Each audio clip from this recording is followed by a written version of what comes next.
إن الحمد لله نحمده ونستعينه ونستغفره ونعوذ بالله من شرور أنفسنا ومن سيئات أعمالنا من يهده الله فلا مضل له ومن يضلل فلا هادي له وأشهد أن لا إله إلا الله وحده لا شريك له وأشهد أن محمدًا عبده ورسوله أما بعد فإن خير الحديث كتاب الله وخير الهدي هدي محمد صلى الله عليه وسلم وشر الأمور محدثاتها وكل محدثة بدعة وكل بدعة ضلالة وكل ضلالة في النار. قال سبحانه وتعالى واعلموا أنما أموالكم وأولادكم فتنة وأن الله عنده أجر عظيم. قرآن کریم میں اللہ تعالیٰ نے مختلف مقامات پر یہ بات بتائی ہے کہ جہاں اولاد انسان کے لیے ایک نعمت ہے، وہیں اولاد انسان کے لیے ایک بہت بڑی آزمائش ہے۔ ایک انسان کی زندگی میں اولاد کا اس کو نہ ملنا یہ بھی ایک تکلیف ہے، اور اولاد کا ملنا اور اس کو تکلیف پہنچنا یہ بھی انسان کے لیے تکلیف ہے۔ لیکن اس میں بڑی تکلیف تب ہوتی ہے جب ایک انسان اولاد پائے اور اولاد کو کھو دے۔ ایک انسان کے لیے اولاد کا نہ ملنا آزمائش ہوتا ہے۔ کئی لوگ اولاد کے لیے ترستے ہیں، کوئی اولاد کے لیے ترستا ہے، کوئی بیٹے کے لیے ترستا ہے، کوئی بیٹی کے لیے ترستا ہے، اور یہ طلب انسان کی بعض اوقات اتنی زیادہ قوی ہو جاتی ہے کہ بعض اوقات انسان اس کے لیے شرک اور کفر کرنے کے لیے بھی تیار ہو جاتا ہے۔ درگاہوں کے چکر لگانا یا غیب کی باتیں بتانے کا دعویٰ کرنے والوں کے جوتے صحیح کرنا اور ان کی بتائی بھی وہ ساری ترکیبیں اور سارے طور طریقے اختیار کرنا جن سے آدمی کا دین اور آخرت برباد ہوتی ہے، سب کے لیے آدمی تیار ہو جاتا ہے۔ پھر کسی کو اولاد ملتی ہے تو اولاد کی پرورش، اس کی غذا، اس کا لباس، اس کا ایجوکیشن، اس کی بیماری، صحت، اس کی ضروریات کا پورا کرنا یہ بھی ایک انسان کے لیے کم آزمائش نہیں ہے۔ اس آزمائش میں بہت سارے لوگ کامیاب ہوتے ہیں، بہت سارے لوگ ناکام ہو جاتے ہیں، لیکن بہت ہی بڑی مصیبت، بلکہ مصیبت کا پہاڑ آدمی کے دل پر تب گر پڑتا ہے، ٹوٹ پڑتا ہے جب ایک انسان کے پاس اولاد ہو اور اس اولاد سے انسان کا دل مانوس ہو جائے اور پھر اللہ تعالیٰ اس سے اولاد کو چھین لے۔ یہ انسان کے دل میں ایک سوراخ بننے جیسا ہو جاتا ہے۔ ایک انسان کو اولاد نہ ہو یہ غم ہے، لیکن اولاد کا پانے کے بعد کھونا یہ غم ایک دوسرا غم ہے جو وہ آدمی سمجھ ہی نہیں سکتا ہے جو اس غم سے گزرا نہ ہو۔ اللہ تعالیٰ فرماتا ہے وَاعْلَمُوا، جان لو، أَنَّمَا أَمْوَالُكُمْ وَأَوْلَادُكُمْ فِتْنَةٌ، تمہارا مال، تمہارے مال اور تمہاری اولاد تمہارے لیے آزمائش ہے، ایک امتحان ہے۔ اولاد کا نہ ملنا ایک امتحان ہے، اولاد کا ملنا ایک امتحان ہے، اولاد کا کھونا ایک امتحان ہے۔ اس امتحان سے ہر آدمی کو گزرنا پڑتا ہے۔ انسان کا امتحان سے بھاگنا ممکن نہیں ہے، وہ امتحان سے بھاگ نہیں سکتا ہے۔ دنیا میں آیا ہے، امتحان اس کو ہے، اس کو گزرنا ہے۔ اب انسان کا اپنا انتخاب ہوتا ہے، وہ خود چنے کہ اس امتحان میں اس کو کامیاب ہونا ہے یا ناکام ہونا ہے۔ اس امتحان میں تو آ گیا ہے، وہ دنیا میں آ گیا ہے، اس کو اس امتحان سے گزرنا ہے۔ لیکن امتحان میں کامیاب ہونا ہے یا ناکام ہونا ہے یہ انسان کے اپنے اس کی فکر، اس کی سوچ اور اس کے عمل سے طے ہوتا ہے۔ اللہ کے نبی صلی اللہ علیہ وسلم فرماتے ہیں ان الولد مبخلۃ مجبنۃ مجہلۃ محزنۃ، 4 چیزیں آپ نے فرمائی ہیں۔ آپ نے فرمایا اولاد انسان کو بخیل بنا دیتی ہے، مبخلۃ، اولاد کی وجہ سے ایک آدمی کنجوسی کرنے والا بن جاتا ہے، سخی آدمی بھی کنجوس ہو جاتا ہے جب اولاد آتی ہے۔ مجبنۃ، بزدل ہو جاتا ہے، ہمت والا آدمی اولاد کی وجہ سے بزدلی پر اتر آتا ہے۔ اور مجہلۃ، جہالت میں مبتلا ہوتا ہے اولاد کی وجہ سے، ایسے ایسے الٹے کام کرتا ہے کہ خود ہی سوچے تو شرمندہ ہو اولاد کی وجہ سے۔ محزنۃ، اولاد انسان کو غمگین کرتی ہے۔ یہ 4 الفاظ آپ دیکھیں، پوری زندگی کی کہانی انسان کی اس میں انسان کو دکھائی دے گی۔ اولاد آدمی کے پاس آتی ہے، پہلے سخی تھا، اولاد کی وجہ سے پیسہ بچانا شروع کرتا ہے، بچے کی غذا ہے، بیماری ہے، اس کا ایجوکیشن ہے۔ کتنے لوگ ہیں کہ جو بچے کے ایجوکیشن کی وجہ سے زکوٰۃ بھی نہیں دیتے ہیں، حج نہیں کرتے ہیں، فرض ہو چکا ہے لیکن نہیں کرتے ہیں، بچے کا ایجوکیشن ہے۔ پھر مجبنۃ، آدمی کو بزدل بناتا ہے، اولاد کی وجہ سے آدمی کئی اللہ کے احکام توڑنے والا بن جاتا ہے، کئی قدم آگے بڑھانے کی جگہ سے رک جاتا ہے۔ علماء نے کہا کہ اولاد کی محبت میں اس دور کی بات ہے اور ہمیشہ کے لیے ہے، آدمی جہاد میں جانے سے رک جاتا ہے، اولاد کی محبت کی وجہ سے آدمی بزدل ہو جاتا ہے کہ میرے بچے کا کیا ہوگا۔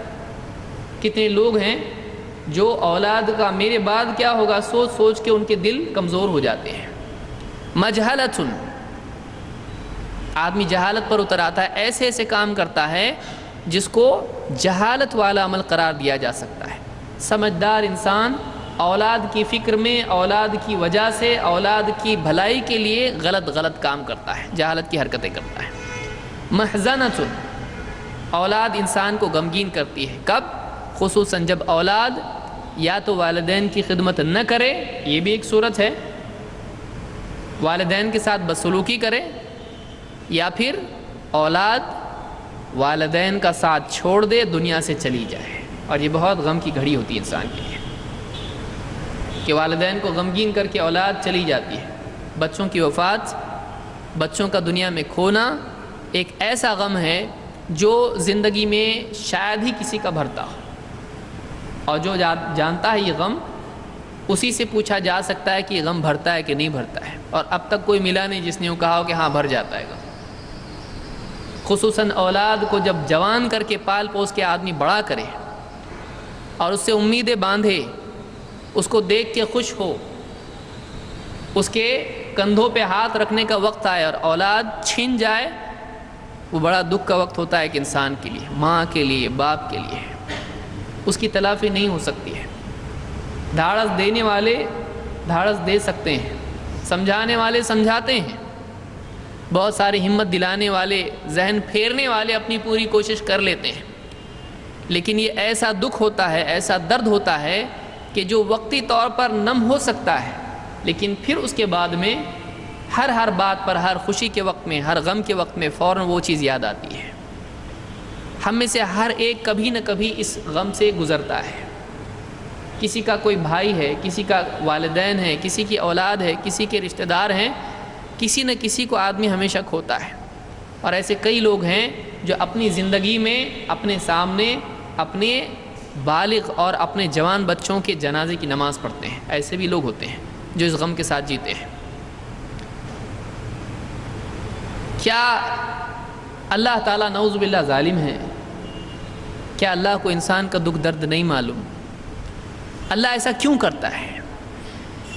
اور اگر کسی کے ساتھ اللہ کرتا ہے تو کیا اس کا اس میں کوئی قصور ہے؟ کیا اللہ اس سے ناراض ہے؟ یا اگر یہ دکھ انسان جھیلتا ہے تو اس کی اللہ کے ہاں کوئی اہمیت ہے یا نہیں ہے؟ اس کے لیے کچھ بدلہ ہے کہ نہیں ہے؟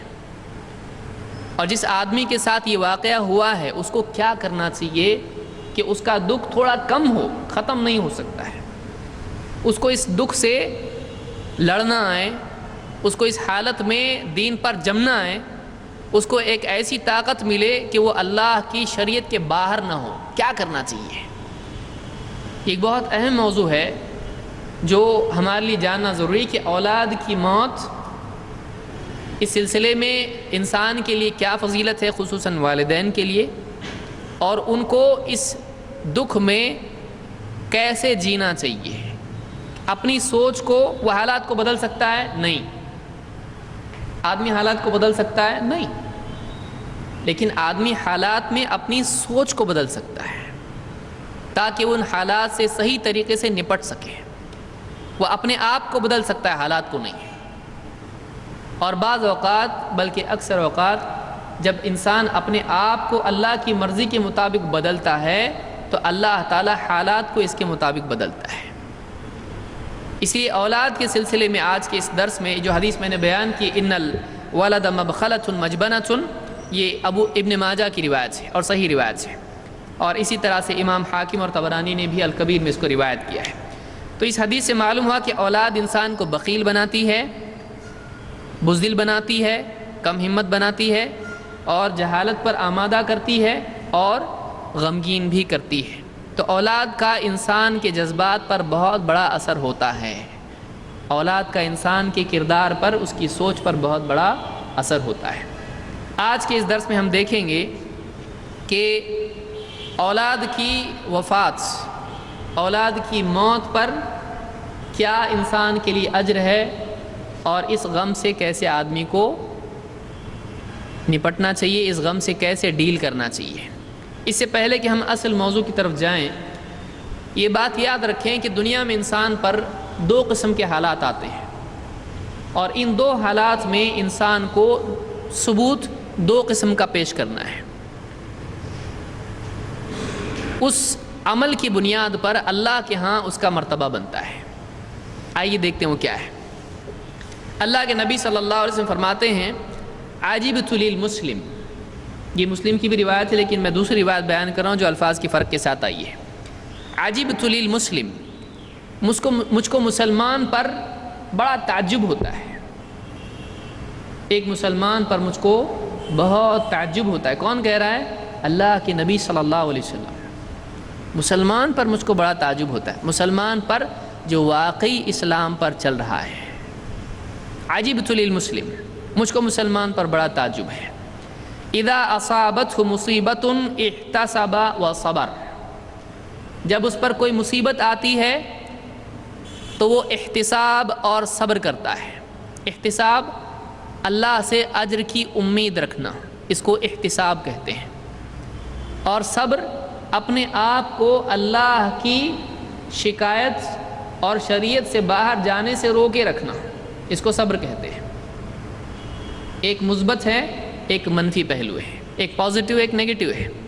احتساب پازیٹیو ہے کہ اللہ اس تکلیف پر مجھ کو اجر دے گا، یہ امید ہے، یہ کسی چیز کی چاہت ہے، کسی چیز کی طلب ہے، احتساب۔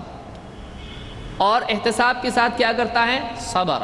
صبر کرتا ہے، یعنی اپنے جذبات کو روک کے رکھتا ہے، اپنی زبان کو روک کے رکھتا ہے، اپنے آپ کو نازیبہ حرکت کرنے سے روکے رکھتا ہے، غلط کام کرنے سے روکتا ہے۔ تو جب اس پر مصیبت آتی ہے، وَإِذَا أَصَابَتْهُ مُصِيبَةٌ احْتَسَبَ وَصَبَرَ وَإِذَا أَصَابَهُ خَيْرٌ حَمِدَ اللَّهَ وَشَكَرَ، اور جب اس پر خیر آتی ہے، اس کو کوئی بھلائی پہنچتی ہے تو وہ اللہ کی حمد کرتا ہے اور شکر کرتا ہے، زبان سے حمد کرتا ہے، دل سے اور اعضاء سے شکر کرتا ہے۔ ان المسلم یؤجر فی کل شیء، آپ فرماتے ہیں مسلمان اس کو ہر چیز پر اجر ملتا ہے، ہر حال میں اس کو اجر ملتا ہے، ہر حال میں خوشی کا حال ہو یا غم کا حال ہو، وہ اللہ سے ثواب ہی سمیٹتا رہتا ہے، یہاں تک کہ حتی فی اللقمۃ یرفعها الی فیہ، یہاں تک کہ ایک لقمہ بھی اپنے منہ کی طرف وہ بڑھاتا ہے، اس پر بھی اس کو اجر ملتا ہے۔ ایک لقمہ اٹھا کے کھا رہا ہے، اس پر بھی اس کو اجر ملتا ہے۔ مسلمان ہر حال میں اللہ سے خیر سمیٹتا رہتا ہے۔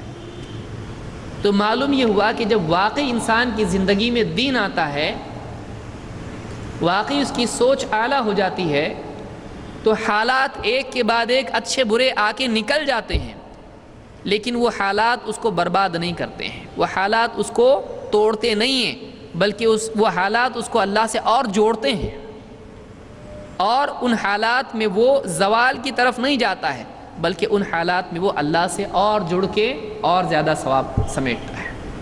اسی لیے آپ نے کیا فرمایا، ان المسلم یؤجر فی کل شیء، مسلمان تو ایسا ہوتا ہے کہ وہ ہر چیز میں اجر پاتا رہتا ہے، یہاں تک کہ ایک لقمہ بھی جو منہ کی طرف بڑھائے، لقمہ کھائے گا تو کیا کرے گا، نعمت ہے اللہ کی، الحمدللہ، اللہ کی حمد، اللہ کا شکر دل میں پیدا ہوتا ہے۔ تو غذا کھا رہا ہے، جسم کے لیے وہ کھا رہا ہے، لیکن کھانا بھی اس کو کیا کرتا ہے، ثواب کا ذریعہ بن جاتا ہے۔ کیوں؟ اب اس کی سوچ بدل گئی ہے، اس کی سوچ بدل گئی ہے، وہ کھانا کھا رہا ہے لیکن غفلت میں نہیں، اس کا کھانا بھی کیا ہے، اللہ سے اس کو جوڑا کہ اللہ کی کیا نعمت ہے، اللہ نے مجھ کو ایک نعمت دی ہے، اس کا دل اللہ سے لگا ہوا ہے، اس کا دل اس نعمت کی عظمت کی بجائے نعمت دینے والے منعم کی عظمت میں کھویا ہوا ہے، یہ یاد رکھیے اس کو، اس کا دل نعمت کی عظمت پر رکا ہوا نہیں ہے، اور کتنا اچھا کھانا ہے کھو گیا اس میں نہیں، وہ اللہ کتنا اچھا ہے جس نے اتنا اچھا کھانا دیا ہے، اس سے بڑھ کر منعم کی عظمت میں کھونے والا، ظاہر بات ہے اس کا مرتبہ عام لوگوں سے اونچا ہی ہوگا، یہ مومن ہے۔ اس کو امام ابو داؤد الطیالسی نے اپنی کتاب میں مسند میں ذکر کیا، اور اسی طرح سے امام البیہقی نے شعب الایمان میں، اور یہ صحیح روایت ہے، شیخ الالبانی نے صحیح الجامع الصغیر میں اس کو صحیح کہا ہے۔ اس مقدمے کے بعد میں کہ مومن پر آنے والے حالات اس کو بناتے ہیں، بگاڑتے نہیں ہیں، بشرطے کہ واقعی اس کا ایمان صحیح ہو، ایمان مضبوط ہو، اس کا اسلام صحیح ہو، وہ اسلام کو اپنا چکا ہو، اس کی زندگی کا مقصد اسلام ہو۔ جب ایسا ہو جاتا ہے حالات کا فرق نہیں پڑتا ہے، کچھ بھی آئے چلتا ہے، لیکن اگر یہ نہیں ہو، دین نہیں ہو آدمی کا، تو حالات انسان کو توڑ دیتے ہیں۔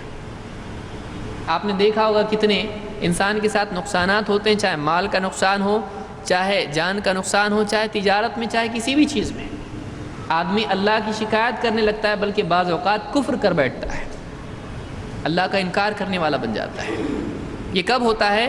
جب واقعی آدمی اللہ کے دیے ہوئے علم سے حالات کو نہیں دیکھتا ہے،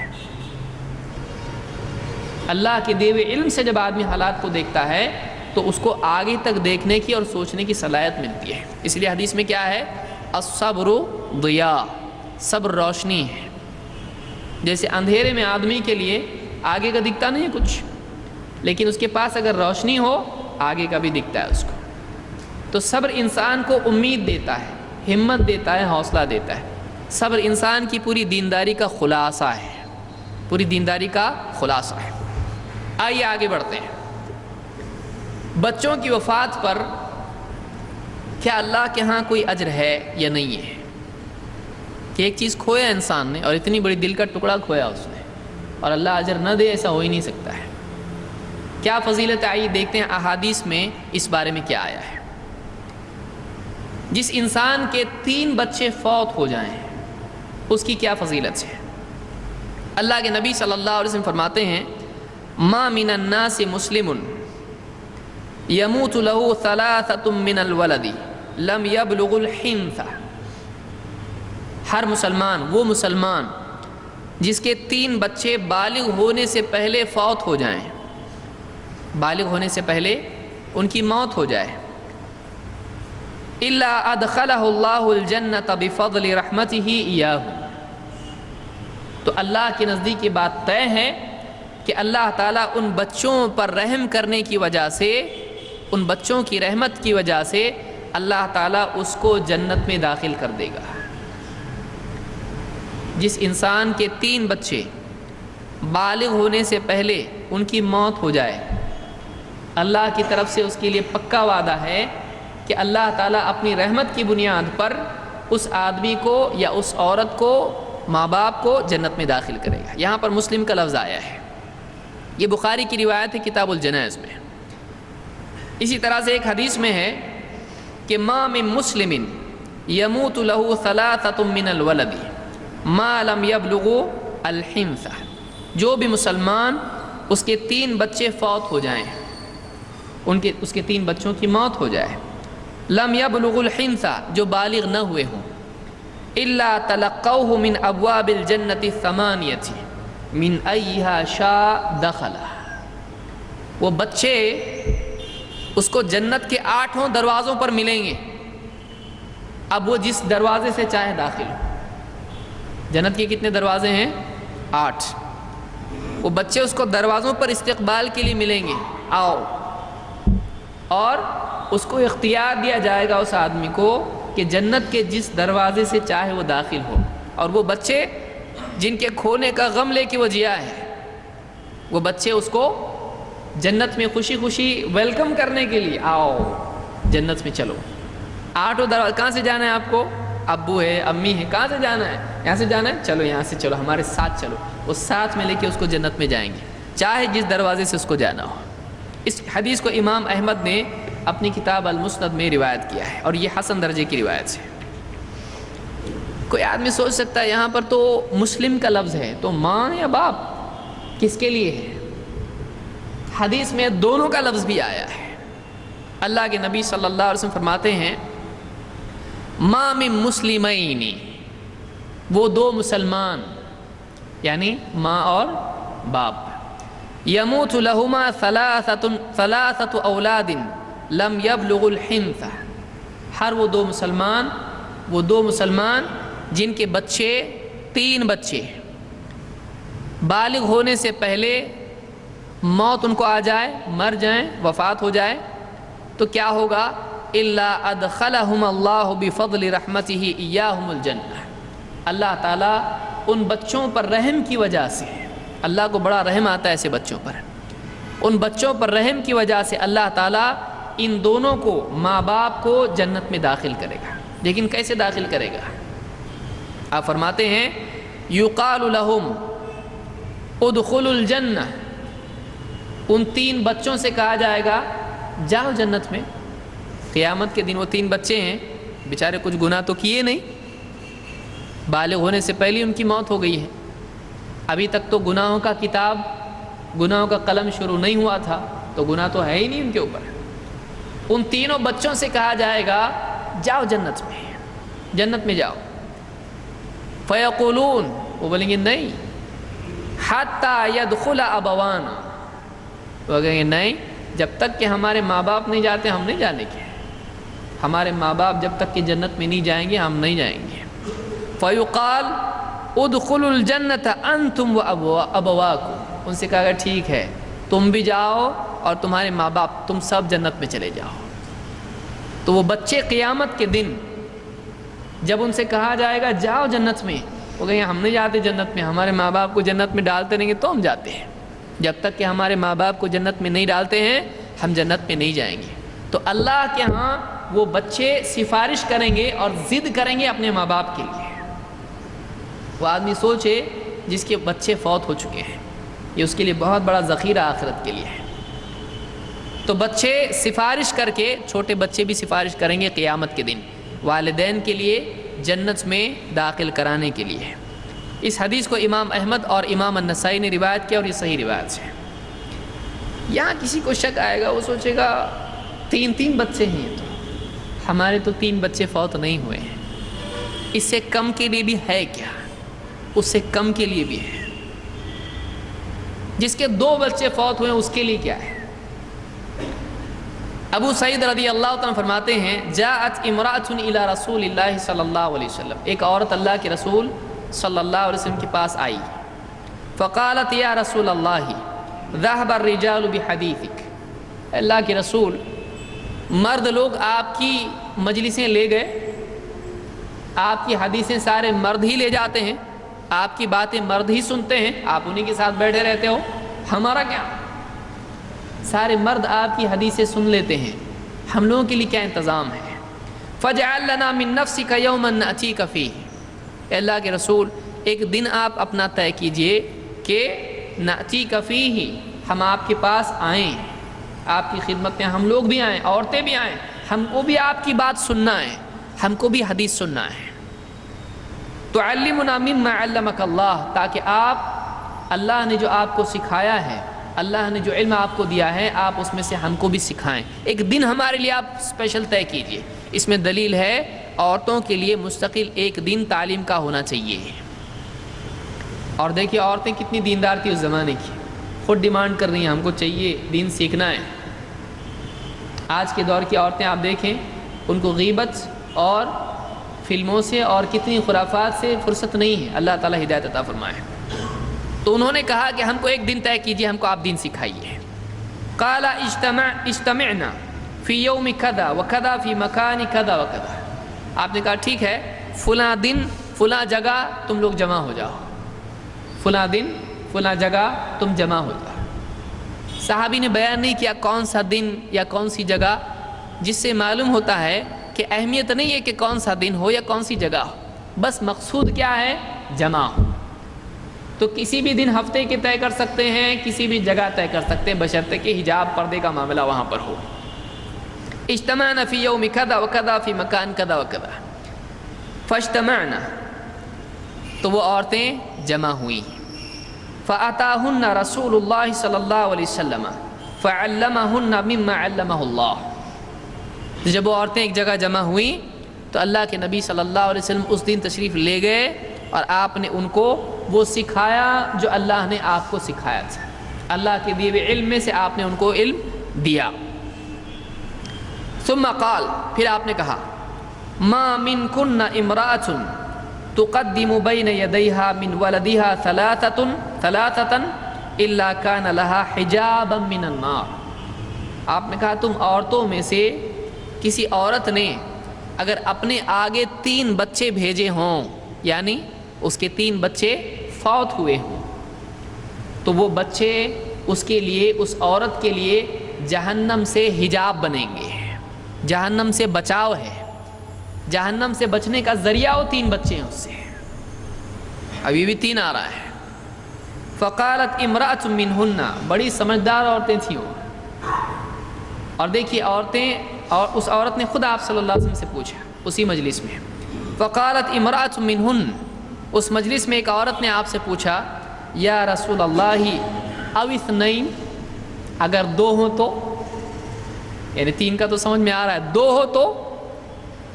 قال فاعادتها مرتين، اس عورت نے 2 بار پوچھا، اللہ کے رسول اگر 2 ہوں تو، 2 ہوں تو 2 تو 2 بار پوچھا، یعنی 2 ہوں تو کیا؟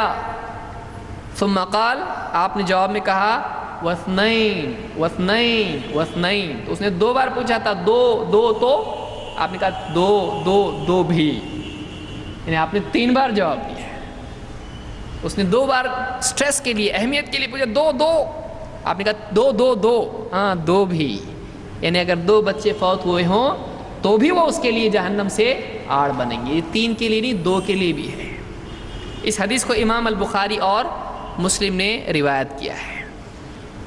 یہاں آدمی یہ بھی سوچ سکتا ہے ٹھیک ہے 2، لیکن 1 ہو تو، اگر کسی کا 1 بچہ ہو، ضروری نہیں کہ کسی کے 2 بچے فوت ہوں، کسی کا 1 بچہ بھی ہو سکتا ہے، تو اس کے لیے بھی یہ فضیلت ہے یا نہیں ہے، یہ امید ہے یا نہیں آخرت میں۔ آئیے دیکھتے ہیں۔ قرہ ابن ایاس کہتے ہیں، قرہ ابن ایاس رضی اللہ عنہ کہتے ہیں، کان نبی اللہ صلی اللہ علیہ وسلم اذا جلس یجلس الیہ نفر من اصحابہ، اللہ کے نبی صلی اللہ علیہ وسلم جب آپ اپنی مجلس میں بیٹھتے تو صحابہ بھی آپ کے ارد گرد بیٹھا کرتے تھے، آپ کے ساتھ بیٹھتے تھے۔ وفیہم رجل لہ ابن صغیر، انہی میں سے ایک صحابی تھے جن کا ایک بچہ تھا، ایک چھوٹا بچہ تھا۔ یأتیہ من خلف ظہرہ فیقعدہ بین یدیہ، وہ آ کے باپ کے پیچھے ہو جاتا تھا، پیچھے بیٹھتا تھا، باپ اس کو پیار سے لے کے اپنی گود میں بیٹھتا تھا۔ صحابہ اپنی مجلس میں، اللہ کے نبی صلی اللہ علیہ وسلم کی مجلس میں بچوں کو بلاتے تھے۔ ہمارے یہاں تو مسجدوں کا حال کیا ہے، کوئی بچہ غلطی سے آ جائے، ماں نے بھیج دیا مسجد میں اور بچہ آ گیا، مسجد والے اس سے ایسا سلوک کرتے ہیں کہ بالغ ہونے تک وہ نہیں آئے گا اور بالغ ہونے کے بعد بھی نہیں آئے گا۔ بچوں کے ساتھ مسجد میں ایسا سلوک نہ ہو کہ یہ پروہیبٹڈ جگہ ہے، یہ ایسی جگہ ہے جہاں تم لوگ نہیں آنا چاہیے، تو کیسے آئے گا بعد میں؟ بچپن ہی سے اس کو ڈسکریج کیا جا رہا ہے. اور کوئی اگر صف میں آ جائے ایسا بچہ جو بڑوں کی صف میں ہو تو پھر تو اس کی غلطی کا ٹھکانہ نہیں، اس نے بہت بڑا جرم کیا ہے، ڈانٹ کے اس کو پیچھے کیا جاتا ہے. تو وہ سمجھتا ہے کہ یعنی ہم لوگ اچھوت ہیں کیا ہیں، ہم لوگوں کو مسجد میں آنے کے لیے پہلے الاؤڈ نہیں ہے، دوسرا ہے کہ مسجد میں آگے کی صف میں نہیں آ سکتے. جو بچہ سمجھدار ہو، نماز کو سمجھتا ہو، ادب سے نماز پڑھتا ہو، اس کا بڑوں کے ساتھ نماز میں کھڑے ہونے میں کوئی حرج نہیں ہے. بعض لوگ بولتے ہیں اس کے کندھے نہیں ملتے. کیوں بھائی؟ کوئی آدمی ہائٹ میں کم ہو، کیا اس کو پیچھے بچوں میں کھڑا کرو گے آپ؟ کوئی وجہ ہے یہ؟ کوئی وجہ ہے یہ؟ بچوں کو انکریج کرنا چاہیے. عورتیں بچوں کو، چھوٹے بچوں کو گود میں لے کر مسجد میں آتی تھی، اور آپ نے خود کہا کہ میں نماز کو لمبی کرنے کا ارادہ کرتا ہوں، لیکن پھر عورت کے بچے کی آواز سنتا ہوں رونے کی تو میں نماز کو مختصر کرتا ہوں، کیونکہ یہ چیز اس کی ماں کے لیے بڑی تکلیف دینے والی ہے، اس کے خیال کی وجہ سے نماز مختصر کرتا ہوں. تو بہرحال یہ اس زمانے کی بات ہے. کم سے کم آج اس دور میں اتنا تو کر سکتے ہیں کہ ایسا بچہ جو مسجد میں باادب رہتا ہو اس کو دینی مجالس میں لایا جائے. جو شرارت کرنے والے ہیں وہ گھر پہ ماں کے پاس تو اچھا ہے، لیکن سمجھدار بچے ہوں تو ان کو لایا جائے تاکہ وہ دین سیکھیں. تو وہ صحابی تھے، ان کا چھوٹا بچہ تھا، آ کے باپ کے پیچھے بیٹھ جاتا تھا. وہ تو باپ کیا کرتا تھا، وہ صحابی کیا کرتے تھے، پیار سے اس کو آگے کر کے اپنی گود میں بٹھا لیتے تھے. یاتیہ من خلف ظہرہ فیقعدہ بین یدیہ، پیچھے آگے بیٹھتا تھا تو وہ صحابی اس کو گود میں لے لیتے تھے، آگے کرتے تھے. فہلک، وہ بچہ جس سے بڑی محبت تھی باپ کو، اس بچے کی موت ہو گئی. فہلک فامتنع الرجل ان يحضر الحلقہ، وہ صحابی اتنے غمگین ہو گئے کہ اس بچے کے غم میں وہ مجلس میں آنا بھی انہوں نے چھوڑ دیا. غم میں آدمی کی حالت ہو جاتی ہے، کئی چیزیں چھوٹ جاتی ہیں اس سے، تو انہوں نے مجلسوں میں آنا چھوڑ دیا. لذکر ابنہ فحزن علیہ، اپنے بچے کی یاد میں اور اس بچے کے غم کی وجہ سے وہ مجلسوں میں آنا چھوڑ دیا انہوں نے. ففقدہ النبی صلی اللہ علیہ وسلم، اللہ کے نبی صلی اللہ علیہ وسلم کو ان کی کمی کا احساس ہوا کہ فلاں صاحب نہیں آ رہے ہیں، فلاں شخص نہیں آ رہا ہے. دیکھیے آپ صلی اللہ علیہ وسلم برابر دھیان دیتے تھے کون آ رہا ہے کون نہیں آ رہا ہے. ففقدہ النبی صلی اللہ علیہ وسلم فقال ما لی لا ارى فلانا، آپ نے کہا وہ آدمی وہ نہیں آتے ہیں صاحب، کیا ہوا ان کو؟ اور آپ بڑا دھیان دیتے تھے کون آ رہا ہے نہیں آ رہا ہے. اسی لیے آپ دیکھیں ایک عورت مسجد صاف کرتی تھی، نہیں دکھائی دینے لگی، آپ نے پوچھا عورت کا کیا ہوا؟ ایک آدمی مسجد صاف کرتا تھا، وفات ہوئی، آپ نے پوچھا اس آدمی کا کیا ہوا؟ کہا گیا کہ اس کی تو وفات ہو گئی. اور صحابہ نے سوچا کہ اتنا امپورٹنٹ آدمی نہیں تھا وہ جس کو آپ کو بتایا جائے. آپ نے کہا مجھ کو، اور آپ صلی اللہ علیہ وسلم پھر گئے، آپ نے کہا بتاؤ مجھ کو اس کی قبر کہاں ہے. آپ قبر پر گئے اور آپ نے اس کی جنازے کی نماز پڑھی. جس آدمی کو لوگ اہمیت نہیں دیتے تھے، اللہ کے نبی صلی اللہ علیہ وسلم اس کو اہمیت دیتے تھے. واقعی بڑا آدمی وہ ہے جو ہر آدمی کو اہم سمجھے، بڑا آدمی وہ ہے.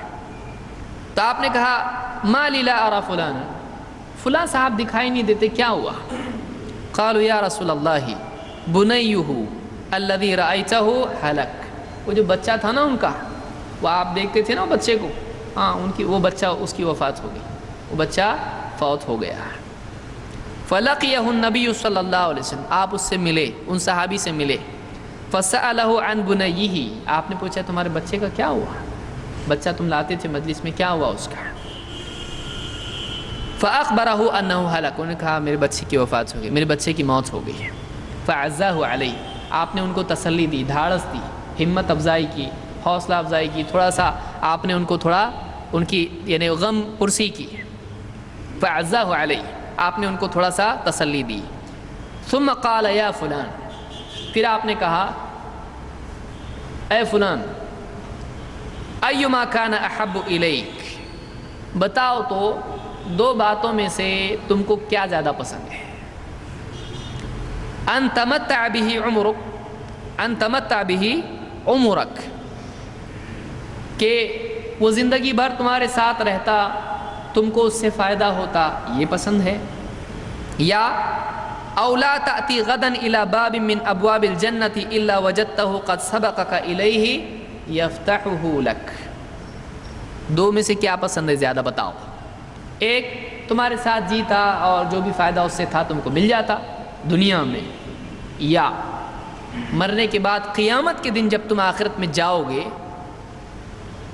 تو وہ تم سے پہلے جنت کے دروازے پر پہنچ کر تمہارے لیے تمہارا دروازہ کھولے؟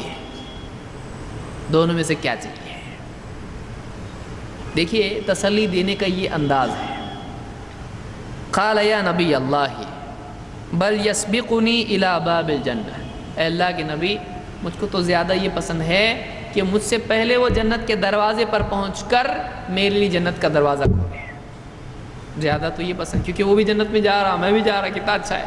دنیا میں رہ کے کیا معلوم نہیں کل کو وہ کفر میں چلا جائے، گناہوں میں چلا جائے، جہنم میں چلا جائے، لیکن پہلے چلا گیا جنتی وہ بھی بن گیا، میرے لیے بھی جنت آسان ہو گئی۔ یہ زیادہ اچھا ہے یا تو بھی دنیا میں رہے وہ بھی دنیا میں رہے، تو بھی آزمائش میں وہ بھی آزمائش میں، معلوم نہیں کل کفر پہ خاتمہ ہو یا ایمان پہ، معلوم نہیں اللہ کو راضی کر کے مرے یا ناراض کر کے مرے، معلوم نہیں۔ یہ چاہیے یا وہ چاہیے کہ دنیا سے پہلے چلا گیا وہ بھی جنتی بن گیا، تو بھی جنتی، وہ تیرے لیے جنت کا راستہ آسان کرے؟ کیا چاہیے؟ انہوں نے کہا یہ چاہیے۔ قال یا نبی اللہ بل یسبقنی الی باب الجنہ فیفتحها لی لہ احب الی، کہا کہ مجھ کو زیادہ یہ پسند ہے کہ وہ جا کے میرے لیے جنت کا دروازہ کھولے۔ قال فذاک لک، آپ نے کہا ہاں دیکھ کہ یہ تیرے لیے ہے، تو اس کو یہ ملنے والا ہے۔ تو یہ فضیلت اس آدمی کے لیے ہے جس کا ایک بچہ فوت ہو جائے، جس کا ایک بچہ فوت ہو جائے۔ تو معلوم ہوا 3 کے لیے بھی ہے، 2 کے لیے بھی ہے، 1 کے لیے بھی ہے، مرد کے لیے بھی ہے، عورت کے لیے بھی ہے، ماں کے لیے بھی ہے، باپ کے لیے بھی ہے۔ اس حدیث کو امام النسائی نے روایت کیا ہے اور یہ حدیث صحیح ہے۔ لیکن یہاں پر ایک قیمت انسان کو اس کی دینی پڑتی ہے، مجرد اولاد کا کھونا نہیں، بلکہ اولاد کے کھونے پر صبر کرنا یہ زیادہ اہم ہے۔ ورنہ یہ بھی ہو سکتا ہے کہ ایک انسان اولاد بھی کھوئے اور ایمان بھی کھوئے، ہو سکتا ہے کہ نہیں ہو سکتا ہے؟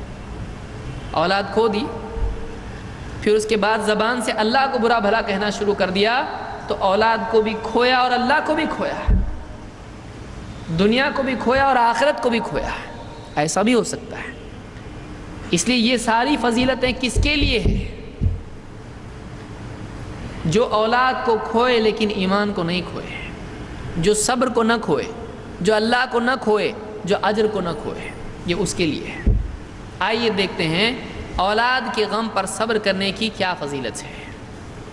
اصل صبر پر ہے، اصل وعدہ کس پر ہے؟ صبر و احتساب پر، اجر کی امید اور اللہ کی شکایت سے پرہیز۔ اس عورت کی فضیلت کیا ہے جو اولاد کے غم پر صبر کر لی ہے، کیونکہ سب سے مشکل مسئلہ کس کا ہوتا ہے؟ عورت کا ہوتا ہے۔ دل نرم کس کا ہوتا ہے؟ عورت کا ہوتا ہے۔ آدمی تو تھوڑا بہت چلا لیتا ہے، دوستوں میں بیٹھ کے تھوڑا غم بھلا لیتا ہے، کام کاج میں لگ کے بھول جاتا ہے، اگرچہ یاد آتا ہے اس کو بھی، لیکن وہ مضبوط ہوتا ہے، جھیل لیتا ہے۔ عورت نہیں جھیل پاتی ہے۔ عورت چونکہ اس نے 9 مہینے اپنے بچے کو پیٹ میں رکھا ہے، اس نے 2 سال تک اپنے بچے کو اپنے سینے سے لگایا، اس کو دودھ پلایا ہے، اس کی بیماری اور شفا اور اس کے لیے اس کے کپڑے بدلے، رات رات کو اٹھ کے نیند سے جاگ کے اس کو دودھ پلایا ہے، اس کے پیشاب کو پاخانے کو صاف کیا ہے، ایک لمبی مدت تک اس کے لیے اس کے کپڑے دھوئے ہیں، اس کے کھانے کا انتظام کیا ہے، اس کی باتیں یاد رکھی ہیں۔ ماں کو بہت لگاؤ ہوتا ہے اولاد سے، اگرچہ باپ کو بھی بہت محبت ہوتی ہے، لیکن ماں ہوتی ہے۔ اس کے صبر کا معاملہ بڑا مشکل ہے، لیکن اگر وہ صبر کر لے، جو کہ بہت ہی قیمتی سودا ہے، تو اس کے لیے کیا ہے؟ اللہ کے نبی صلی اللہ علیہ وسلم کے صحابی ہیں انس بن مالک، کہتے ان رسول اللہ صلی اللہ علیہ وسلم قال من احتسب ثلاثة من صلبه دخل الجنہ، جس نے اپنی اولاد میں سے جو اس کی پیٹھ کی اولاد ہے، یعنی اس کے جسم سے نکلی ہوئی اولاد ہے، باپ کی صلب سے ہے اور ماں کے رحم سے ہے۔ من احتسب ثلاثة من صلبه دخل الجنہ، جس نے 3 اولاد کے غم پر صبر کر لیا، احتسب اس کے غم پر امید رکھنا اجر کی، تو اس کے لیے کیا ہے؟ وہ جنت میں داخل ہوگا۔ فقامت امرأۃ، ایک عورت کھڑی ہوئی، فقالت او اثنان، 2 ہوں تو؟ قال او اثنان، 2 ہوں تو بھی۔ قالت المرأة، اس عورت نے کہا، مجلس کے بعد میں کہا، یا لیتنی قلت واحدا، کاش کہ میں 1 بولتی 2 کی جگہ۔ اس عورت نے کیا کہا؟ 3 کی بجائے 2 ہوں تو آپ نے جواب میں کیا کہا؟ 2 ہوں تو بھی۔ مجلس جب ختم ہوئی تو اس عورت نے کیا کہا؟ کاش کہ میں 1 بولتی، یعنی 2 کی بجائے 1 بولتی تو آپ 1 کے لیے بھی بول دیتے۔ تو اس مجلس میں اگرچہ آپ نے 1 نہیں کہا، لیکن دوسری حدیثیں ایسی ملتی ہیں جس میں 1 اولاد کی بھی فضیلت ہم کو ملتی ہے۔ دیکھیے امید انسان کو دین نبی کی بات کی اہمیت کتنی ہے اور ثواب کی رغبت انسان کو کتنی ہونا چاہیے۔ اس نے کہا کاش کہ میں 1 بولتی، آپ 1 بول دیتے، ہر ایک کے لیے ہو جاتا جس نے 1 بچہ کھویا ہے۔ لیکن دوسری حدیثیں ہیں بعد میں ایسا ہوا ہے جس میں آپ نے 1 بچے کے لیے بھی یہ بات کہی ہے۔ اس کو نسائی اور ابن حبان نے روایت کیا ہے۔ تو اس میں ایک لفظ اہم ہے، من احتسب، جس نے اس غم پر، اس کھونے پر ثواب کی امید رکھی، اس کے لیے فضیلت ہے، اس کے لیے فضیلت ہے، اس کے لیے نہیں جو اللہ کی شکایت کرے، اللہ کا انکار کرے، اللہ کو ظالم بتائے، اللہ تو نے اچھا نہیں کیا۔ اگر کسی نے کیا بھی ہو تو وہ توبہ کر لے اللہ سے، اور اب امید رکھے اولاد کے غم پر، اب امید رکھے، توبہ کرنے سے اللہ تعالیٰ معاف کر دیتا ہے۔ یہ جو بچوں کا معاملہ ہے یہ ایسا نہیں کہ بڑے بچوں کے لیے ہے، بلکہ ایسا بچہ بھی جو ساقط ہو جائے، 4 مہینے کا حمل ہے اور ابھی پورا بچہ پیدا نہیں ہوا ہے، بلکہ بچہ پیدا ہونے سے پہلے ساقط ہو جائے، پری میچور ڈیلیوری جس کو کہتے ہیں، کہ ابھی پورا بنا نہیں ہے لیکن بس 4 مہینے کا بچہ ہے اور اس کی موت ہو جائے، وہ مرا ہوا پیدا ہو جائے یا مر کے پیدا ہو کے مر جائے، ایسے بچے کے لیے فضیلت ہے کہ نہیں؟ کوئی سوچے گا کہ بہت دل مانوس ہوتا ہے اس کے بعد وفات پر اجر ہوگا، نہیں، 9 مہینے سے پہلے بھی اگر پیدا ہو جائے تب بھی یہ فضیلت موجود ہے۔ اللہ کے نبی صلی اللہ علیہ وسلم فرماتے ہیں والذی نفسی بیدہ، اس ذات کی قسم جس کے ہاتھ میں میری جان ہے، اس ذات کی قسم جس کے قسم کھا کے اللہ کے نبی صلی اللہ علیہ وسلم نے کہا ہے، اس ذات کی قسم جس کے ہاتھ میں میری جان ہے، ان السقط لیجر امہ بسررہ الی الجنۃ اذا احتسبتہ، سقط اس بچے کو کہتے ہیں جو ساقط ہو جائے، بچہ ساقط ہو گیا، بولتے ہیں نا بچہ ویسے ہی پیدا ہو گیا، مر گیا، مرا ہوا پیدا ہوا، 9 مہینے کے پہلے پیدا ہو گیا، ساقط بچہ اس کو کہتے ہیں۔ سقطہ کا مطلب ہوتا ہے گرنا، بولتے ہیں نا حمل گر گیا اس کا۔ تو جو ساقط بچہ ہے اپنی ماں کو، اپنی جو سرر کہتے ہیں، ناف، بچے کی ناف ماں کی ناف سے جڑی ہوتی ہے نا، وہ کاٹنا پڑتا ہے پیدا ہونے کے بعد، وہ اس سے پکڑ کے ماں کو کھینچ کے لے کے جائے گا جنت میں۔ ساقط بچہ ماں کو جنت میں اپنی وہ جو رسی ہوتی ہے جس سے ماں اور بچہ جڑے ہوئے ہوتے ہیں، اس سے کھینچ کے جنت میں لے کے جائے گا، یعنی اس کے سبب جنت میں ماں کو کھینچ کے لے کے جائے گا، چل جنت میں اپنے کو جانے کے، جنت میں ماں کو جنت میں لے کے جائے گا۔ اس کو ابن ماجہ نے روایت کی اور یہ حسن درجے کی روایت ہے۔ اللہ کے نبی صلی اللہ علیہ وسلم کی مجلس میں صحابہ بیٹھے ہوئے تھے۔ عبداللہ ابن مسعود رضی اللہ عنہ کہتے ہیں قال رسول اللہ صلی اللہ علیہ وسلم، اللہ کے رسول صلی اللہ علیہ وسلم نے فرمایا ما تعدون الرقوب فیکم، تم یہ بتاؤ تمہارے نزدیک رقوب کون ہے؟ رقوب جس کو بچہ نہ ہو یا جس کا بچہ باقی نہ رہے اس کو کیا کہتے ہیں؟ رقوب۔ تو جس کو بچہ پیدا ہی نہیں ہوتا ہے یا پیدا ہوتا ہے اور بچتا ہی نہیں ہے، مر جاتا ہے، اس کو کیا کہا جاتا ہے عربی میں؟ رقوب، بے اولاد۔ ہمارے یہاں پر جس کو بچہ پیدا نہیں ہوتا ہے اس کو کیا کہتے ہیں؟ اس عورت کو بانجھ کہا جاتا ہے، اس کو برا لگتا ہے ایسا بولنے سے۔ اور وہ بھی جس کا بچہ پیدا ہوتا ہے لیکن بچتا ہی نہیں ہے، اس کو موت ہو جاتی ہے، تو عربی زبان میں اس کو کیا کہتے ہیں؟ رقوب کہتے ہیں۔ یہ اللہ کی مرضی ہے، اللہ جس کو بچہ دے یا نہ دے۔ ہمارے سماج کی جہالت یہ ہے کہ جس عورت کو بچہ نہیں ہوتا ہے اس عورت کو منحوس یا اس عورت کو بری عورت یا اس عورت کو جو ہے خراب مانا جاتا ہے، اس کی گود میں بھی بچہ دینے کو لوگ تھوڑا سوچتے ہیں۔ بعض اوقات جس کا بچہ پیدا ہوتے ہی بار بار اس کی وفات ہو جاتی ہے، موت ہوتی ہے، تو اس کو بھی، عورت کو بھی لوگ کیا ہے؟ برا سمجھتے ہیں، اور شوہر بھی تھوڑا سا اسے کھٹا کھٹا ہی دل رکھتا ہے۔ یہ صحیح بات نہیں ہے۔ کیوں؟ اس لیے کہ زندگی اور موت کس کے ہاتھ میں ہے؟ اللہ کے ہاتھ میں ہے۔ اللہ جس کو چاہے یہب لمن یشاء اناثا ویہب لمن یشاء الذکور، جس کو چاہتا ہے بیٹی دیتا ہے، جس کو چاہتا ہے بیٹا دیتا ہے۔ او یزوجہم ذکرانا واناثا، اور اگر اللہ چاہے تو بیٹا بیٹی دے دیتا ہے، دونوں دیتا ہے۔ وَيَجْعَلُ مَن يَشَاءُ عَقِيمًا، اور اللہ جس کو چاہتا ہے بے اولاد رکھ دیتا ہے، عقیم اس کو رکھ دیتا ہے، اولاد ہی نہیں ہوتی۔ تو کس کی طرف سے فیصلہ ہوتا ہے؟ اللہ کی طرف سے۔ اس میں بیوی کا کوئی قصور نہیں ہوتا ہے، عورت کا کوئی قصور نہیں ہوتا ہے، یہ اللہ کی مرضی، جس کو اولاد دے یا جس کو اولاد نہیں دے۔ تو آپ نے پوچھا تمہارے نزدیک رقوب کون ہے جس کی اولاد باقی نہ رہے؟ بے اولاد تمہارے نزدیک کون ہے؟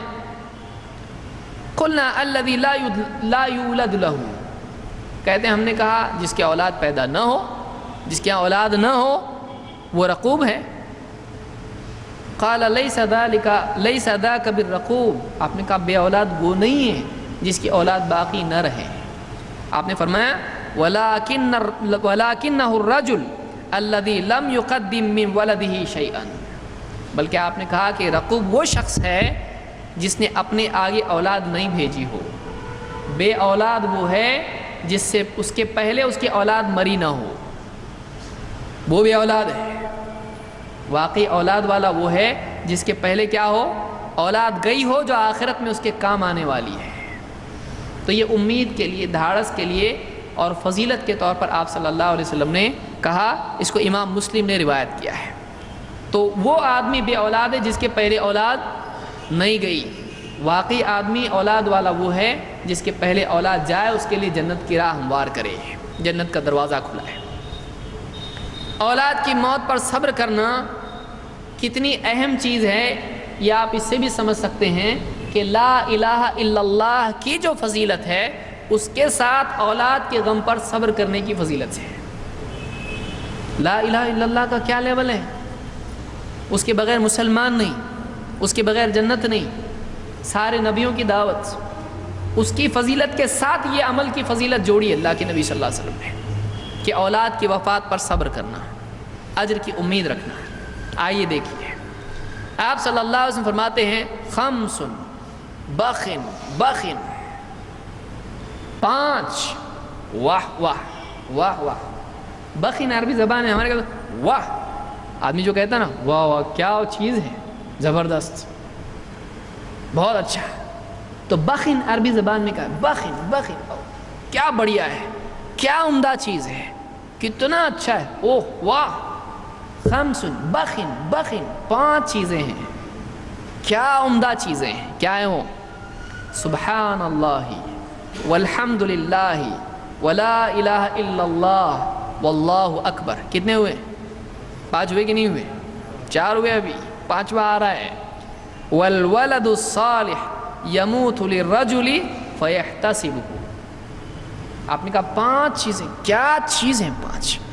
سبحان اللہ یعنی یہ کہنا، اس کا ثواب، الحمدللہ یہ کہنا، لا الہ الا اللہ کہنا، اللہ اکبر کہنا، کیا چیز ہے، کتنی اونچی چیز ہے۔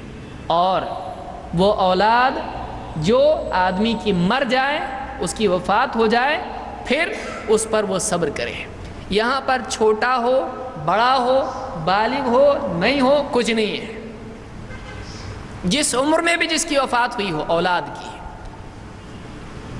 والولد الصالح، نیک اولاد ہو، یموت للرجل، کسی آدمی کی اولاد کی وفات ہو جائے، نیک کی وفات ہو جائے، پھر اس پر صبر کرے، پھر اس پر صبر کرے۔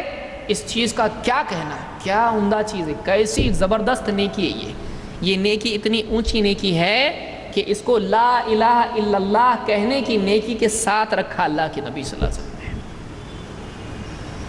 کوئی چھوٹی نیکی ہے، بہت بڑی نیکی ہے، اور جنت میں جانے کا ڈیفینیٹ ذریعہ ہے نا، تو دروازہ کھولیں گے، چلو اندر، ابو کہاں جا رہے، ادھر آؤ، چلو جنت میں، ماں کو لے کے جا رہا جنت میں، اتنی بڑی نیکی ہے۔ تو جہاں ایک طرف غم ہے اولاد کا، وہاں یہ چیز آدمی سوچے گا تو ایک امید بھی رہتی ہے کہ بچہ ڈسٹروائے تو نہیں ہو گیا نا، ہے نا، اللہ نے سنبھال کے رکھا ہے اس کو، باقی ہے وہ، زیرو تو نہیں ہو گیا، غائب تو نہیں ہو گیا، وہ ہے، ادھر نہیں ادھر ہے، وہ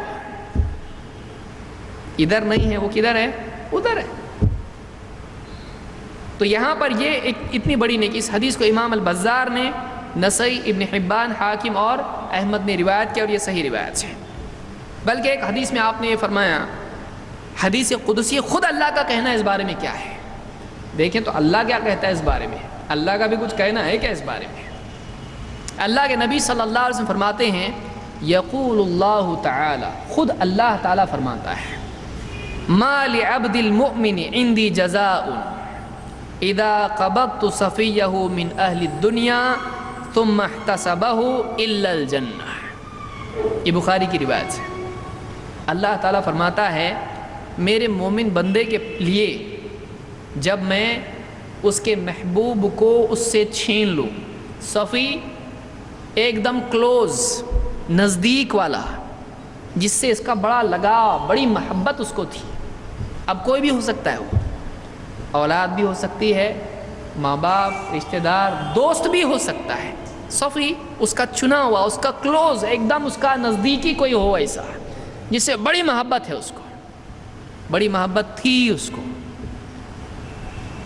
میرا مومن بندہ جب میں اس سے، اس کے محبوب کو، اس کی بہت محبت جس سے اس کی تھی دنیا میں، اس کو میں چھین لوں جب اس سے، پھر وہ اس پر صبر کرے، اللہ سے ثواب کی امید رکھے اس غم پر، صبر پر، تو میرے پاس اس کے لیے جنت سے کم کوئی چیز دینے کے لیے نہیں ہے، جنت کے سوا میرے پاس کچھ ہے ہی نہیں۔ اتنی بڑی نیکی ہے یہ، اتنا بڑا عمل یہ ہے کہ میرے پاس سب سے بھاری جو چیز ہے، سب سے عمدہ جو چیز ہے، وہ جنت ہے، اس سے کم میں اس کو کچھ دوں، میرے پاس اس سے کم اس کے لیول کا نہیں ہے کچھ، اس نیکی کے لیول کی کوئی اور نعمت نہیں ہے سوائے جنت کی۔ اور جنت کیا ہے؟ سب سے اعلیٰ نعمت اللہ کی ہے، دین کے بعد سب سے اعلیٰ نیکی، وہ جزا ہے، یہ عمل ہے، تو میرے پاس جنت سے کم کوئی چیز نہیں اس کو دینے کے لیے۔ تو یہ حدیث، یہ بخاری کی روایت ہے۔ یہ آدمی سوچے کہ کتنی بڑی چیز اللہ دینے کے لیے تیار ہے، آدمی کو چاہیے کہ وہ صبر چھوڑ کے اس نعمت کو ضائع نہ کرے، یہ موقع ہے، کھونے پہ کھونا ہو جاتا ہے آدمی کا، اولاد تو کھو دیا، وہ رونے سے آنے والی نہیں ہے، وہ شکایت سے آنے والی نہیں ہے، اللہ کو برا بول کے آنے والی نہیں ہے، لیکن آدمی اگر صبر نہیں کرتا ہے، وہ ثواب بھی کھو جائے گا، وہ جنت بھی کھو دے گا۔ تو یہ کھونے پر کھونا ہے، نقصان پر نقصان ہے، آدمی کو خود اختیار ہے کہ یا تو اللہ سے راضی رہے یا ناراض ہو، آدمی کو اختیار ہو، جو چاہے چنے۔ اور ایک حدیث دیکھیے، اور ایک فضیلت کیا ہے، اللہ کے نبی صلی اللہ علیہ وسلم فرماتے ہیں، اذا مات ولد العبد، جب آدمی کی اولاد کی موت ہو جاتی ہے، کسی آدمی کی اولاد اس کی وفات ہو جاتی ہے، قال اللہ لملائکتہ، دیکھیے یہاں دنیا میں ایونٹ ہو رہا ہے، دنیا میں غم کا واقعہ ہو رہا ہے، وہاں آسمان میں بات ہو رہی ہے اس کی، نام لے کے فلاں بندہ اس کا آج ایسا ہوا، فلاں ابن، وہ غریب ہوگا، اس کے پاس گھر میں کھانے کو ہے نہیں ہے وہ بھی معلوم نہیں، وہ کوئی بہت بڑی ڈگری ہولڈر نہیں ہے، بہت پڑھا لکھا نہیں ہے، اس کو کوئی زیادہ پوچھے نہیں پوچھے، سماج میں اس کا کیا کوئی بہت بڑا آدمی ہے، کمپنی کا مالک، کچھ نہیں، سادہ سیدھا آدمی، غریب آدمی ہے، لیکن اس کی بات کدھر ہو رہی ہے، اس کا تذکرہ کہاں ہو رہا ہے؟ آسمان میں اللہ تعالیٰ کے ہاں فرشتوں کے سامنے ہو رہا ہے، اللہ تعالیٰ اپنے فرشتوں سے کہتا ہے، قال اللہ لملائکتہ، اللہ اپنے فرشتوں سے پوچھتا ہے، اس فرشتوں سے کہتا ہے، قبضتم ولد عبدی، تم نے میرے بندے کے بچے کو اس سے چھین لیا، میرے بندہ ہے وہ، اس کی اولاد کو تم نے اس سے لے لیا، چھین لیا۔ فیقولون نعم، وہ کہتے ہیں ہاں۔ تو اللہ کا یہ حکم لیں گے نہیں تو کیا کریں گے؟ اللہ نے کہا ہے ہاں ہم نے اس سے اس کی اولاد کو چھین لیا ہے۔ فیقول، اللہ کہتا ہے قبضتم ثمرۃ فؤادہ، تم نے اس کے جگر کے ٹکڑے کو اس سے چھینا ہے۔ عربی زبان میں ثمرۃ فؤادہ اس کی سوچ کا پھل، اس کے دل کا پھل، یعنی اس کے دل کا ٹکڑا، اس کو چھین لیا تم نے اس سے۔ فیقولون نعم، وہ کہتے ہیں ہاں ہم نے چھین لیا ہے۔ فیقول ماذا قال عبدی، میرے بندے نے کیا کہا اس پر؟ جب تم نے اس سے لیا، اس کی اولاد کی موت ہو گئی، بتاؤ میرے بندے نے کیا کہا اس پر؟ فیقولون حمدک واسترجع، اس نے کہا الحمدللہ، انا للہ و انا الیہ راجعون۔ استرجاع عربی زبان میں کہتے ہیں انا للہ و انا الیہ راجعون کو۔ اس نے کہا الحمدللہ، اللہ یعنی الحمدللہ علی کل حال، اللہ کے لیے تعریف ہے، اللہ ہی کے لیے ثنا ہے، انا للہ و انا الیہ راجعون، بس اس نے اتنا ہی کہا، یعنی شکایت نہیں کی۔ فیقول اللہ، اللہ تعالیٰ فرماتا ہے ابنوا لعبدی بیتا فی الجنہ، میرے اس بندے کے لیے جنت میں گھر بناؤ، وسموہ بیت الحمد، اور اس کا نام رکھو حمد کا گھر۔ میرے بندے کے لیے ایک اسپیشل گھر بناؤ جنت میں، اور اس گھر کو نام دو یہ بیت الحمد ہے، یعنی اس بندے کے لیے ایک خاص گھر ہوگا، اس وجہ سے، اس شرف کی وجہ سے کہ اس کی اولاد اس سے چھینی گئی، لیکن اس نے اللہ کی شکایت نہیں کی، اللہ کی حمد کی اور کہا انا للہ و انا الیہ راجعون۔ آدمی رکھتا ہے نا اپنے گھر کا رحمت منزل، اور اس پہ لکھتے ہیں بہت سارے لوگ ھذا من فضل ربی، اللہ کی طرف سے نام دیا جانا اصل چیز ہے۔ انسان بڑے سے بڑا نام دے سکتا ہے، سلطان منزل کچھ بھی دے سکتا ہے، لیکن اللہ کے ہاں سے اس کو کیا نام مل رہا ہے؟ بیت الحمد، حمد کا گھر، اللہ کی تعریف والا گھر۔ یہ گھر ملا ہے کس وجہ سے؟ اس لیے کہ اس نے اتنے بڑے دکھ پر بھی اللہ کی حمد کی ہے، اللہ تعریف کے لائق ہے، اللہ کی شکایت نہیں، اللہ کو برا نہیں بول سکتے ہیں، اللہ جو بھی کرتا ہے صحیح کرتا ہے، اللہ کچھ غلط نہیں کرتا ہے۔ تو یہ کس کے لیے ہے؟ یہ اس آدمی کے لیے، اس انسان کے لیے ہے جس کی اولاد چھن جائے لیکن وہ اللہ کی حمد کرے، اس کا تذکرہ آسمان میں اللہ کے ہاں ہوتا ہے۔ اس حدیث کو امام ترمذی نے روایت کیا اور یہ حسن روایت ہے۔ اب آتے ہیں اس طرف کہ جس سے اولاد چھن جائے وہ کیا کرے، کیونکہ یہ غم ایسا نہیں ہے کہ بس غم مت کرو اور وہ غم چلا جائے، ایسا نہیں ہے، اتنا آسان نہیں ہے۔ سمجھانے والے کو یہ سمجھ میں نہیں آتا ہے،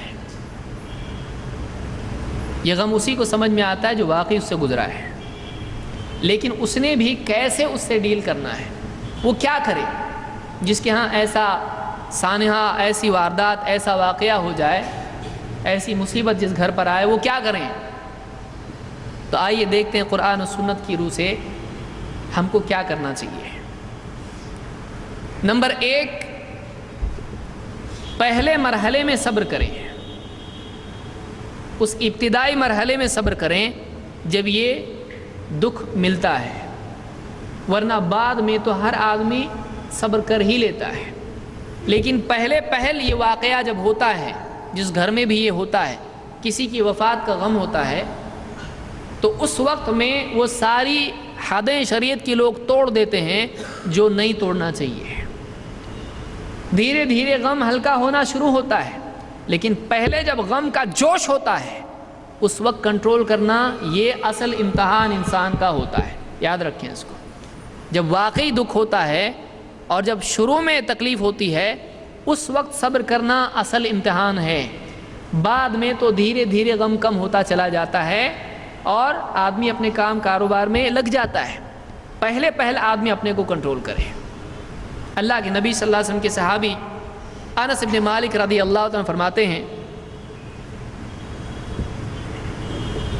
کہ ایک مرتبہ ایسا ہوا کہ آپ صلی اللہ علیہ وسلم ایک عورت کے پاس سے گزرے جو اپنے بچے کی قبر پر رو رہی تھی، بچہ اس کی وفات ہو گئی، وہ عورت رو رہی تھی۔ آپ صلی اللہ علیہ وسلم نے اس سے کہا، کہتے ہیں کہ آپ گزرے تو آپ نے اس سے کہا کہ اتق اللہ واصبری، اللہ سے ڈر اور صبر کر، تقوی اختیار کر اور صبر کر۔ اس عورت نے غصے میں کہا الیک عنی، ہٹو، بازو ہٹو۔ الیک عنی عربی زبان میں کیسا ہے؟ چلو اپنا راستہ ناپو، تم کو مجھ سے کیا ہے؟ فإنک لم تصب بمصیبتی، تم کو میری مصیبت تھوڑی پہنچی ہے، تم کو کیا معلوم ہے میرا دکھ کیا ہے؟ جاؤ جاؤ اپنا کام کرو۔ اللہ کے نبی صلی اللہ علیہ وسلم وہاں سے چلے گئے، نکل گئے۔ صحابی کہتے ہیں کہ اس سے صحابہ نے کہا کہ تجھ کو معلوم یہ کون ہے؟ اس نے کہا نہیں معلوم۔ اس نے کہا رسول اللہ، اللہ کے رسول ہیں۔ وہ گھبرا گئی عورت ایک دم، اس کو نہیں معلوم اللہ کے رسول ہیں۔ تو عورت گھبرا گئی اور ڈھونڈتے ڈھونڈتے ڈھونڈتے آپ صلی اللہ علیہ وسلم کے گھر تک آئی۔ دیکھیے یہ کیسے اتنے بڑے نبی بولتے ہیں ان کے گھر پہ تو کوئی سیکیورٹی گارڈ بھی نہیں ہے، اتنی بڑی یعنی اتنے بڑے حاکم ہیں یہ، ان کے حکم پہ لوگ جان دینے کے لیے تیار ہیں، لیکن یہاں پر کیا حال ہے؟ کوئی سیکیورٹی گارڈ نہیں ہے۔ اس عورت نے آ کے کہا میں نے آپ کو پہچانا نہیں، مطلب میں نے ایسا کہا، بہت برا کہا میں نے، معاف کیجئے، میں نے آپ کو پہچانا نہیں۔ آپ نے اس بات پہ دھیان نہیں دیا، آپ نے اس کو ڈانٹا نہیں، اس کو ڈپٹا نہیں، آپ نے ایک جملہ کہا وہاں پر جو یہاں پر یاد رکھنے کا ہے۔ آپ نے فرمایا ان الصبر عند الصدمۃ الاولی، ان الصبر عند الصدمۃ الاولی، اصل صبر وہ ہوتا ہے جو پہلی چوٹ پر کیا جائے، پہلی چوٹ پر، پہلی مرتبہ جب تکلیف ہوتی ہے آدمی کو، اس وقت روک کے رکھنے کا رہتا اپنے آپ کو۔ بعد میں تو دھیرے دھیرے تکلیف کم ہوتی چلی جاتی ہے اور آدمی اپنے آپ ریلیکس ہو جاتا ہے، لیکن جب واقعی غم کا وقت ہے، واقعی غصے کا وقت ہے، واقعی تکلیف کا وقت ہے، اس وقت میں آدمی اپنے آپ کو کنٹرول کر لے، صبر کر لے، واقعی یہ صبر وہ ہے جو بہت فضیلت والا صبر ہے۔ ورنہ دھیرے دھیرے کیا ہوتا ہے؟ غصہ ٹھنڈا، غم کم، تو آدمی اپنے آپ جو ہے ریلیکس ہو جاتا ہے، اپنے آپ رک جاتا ہے۔ لیکن اصل صبر کا وقت کون سا ہے؟ اصل وہ وقت ہے جب آدمی کو پہلی مرتبہ چوٹ، پہلی مرتبہ غم، پہلی مرتبہ غصہ ہوتا ہے، ابتدائی مرحلے میں ہونا چاہیے۔ تو اس حدیث کو امام البخاری اور مسلم دونوں نے روایت کیا، اس میں لمبی روایت اس لیے میں نے اختصاراً اس کو ذکر کیا ہے۔ تو اس سے ایک بات یہ معلوم ہوئی کہ آدمی کو چاہیے کہ جب بھی، چاہے یہ غم ہو یا کوئی اور غم ہو، غصہ ہو یا کچھ اور حالت ہو، ٹینشن ہو، آدمی پہلے مرحلے میں صبر کر لے، تو یہ اصل صبر کا وقت ہوتا ہے۔ بعد میں اپنے آپ صبر آسان ہو جاتا ہے، پہلے مشکل ہوتا ہے۔ نمبر 2، دوسرا کام کیا کرنا ہے؟ دوسرا کام یہ کرنا ہے کہ آدمی تقدیر پر راضی رہے کہ جو بھی ہوتا ہے یہ اللہ کے حکم سے ہوتا ہے۔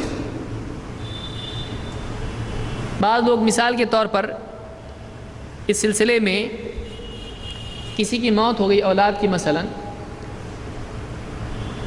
ایک طرف وہ لوگ ہوتے ہیں جو یہ سوچتے ہیں کہ کاش کہ میں ایسا کرتا۔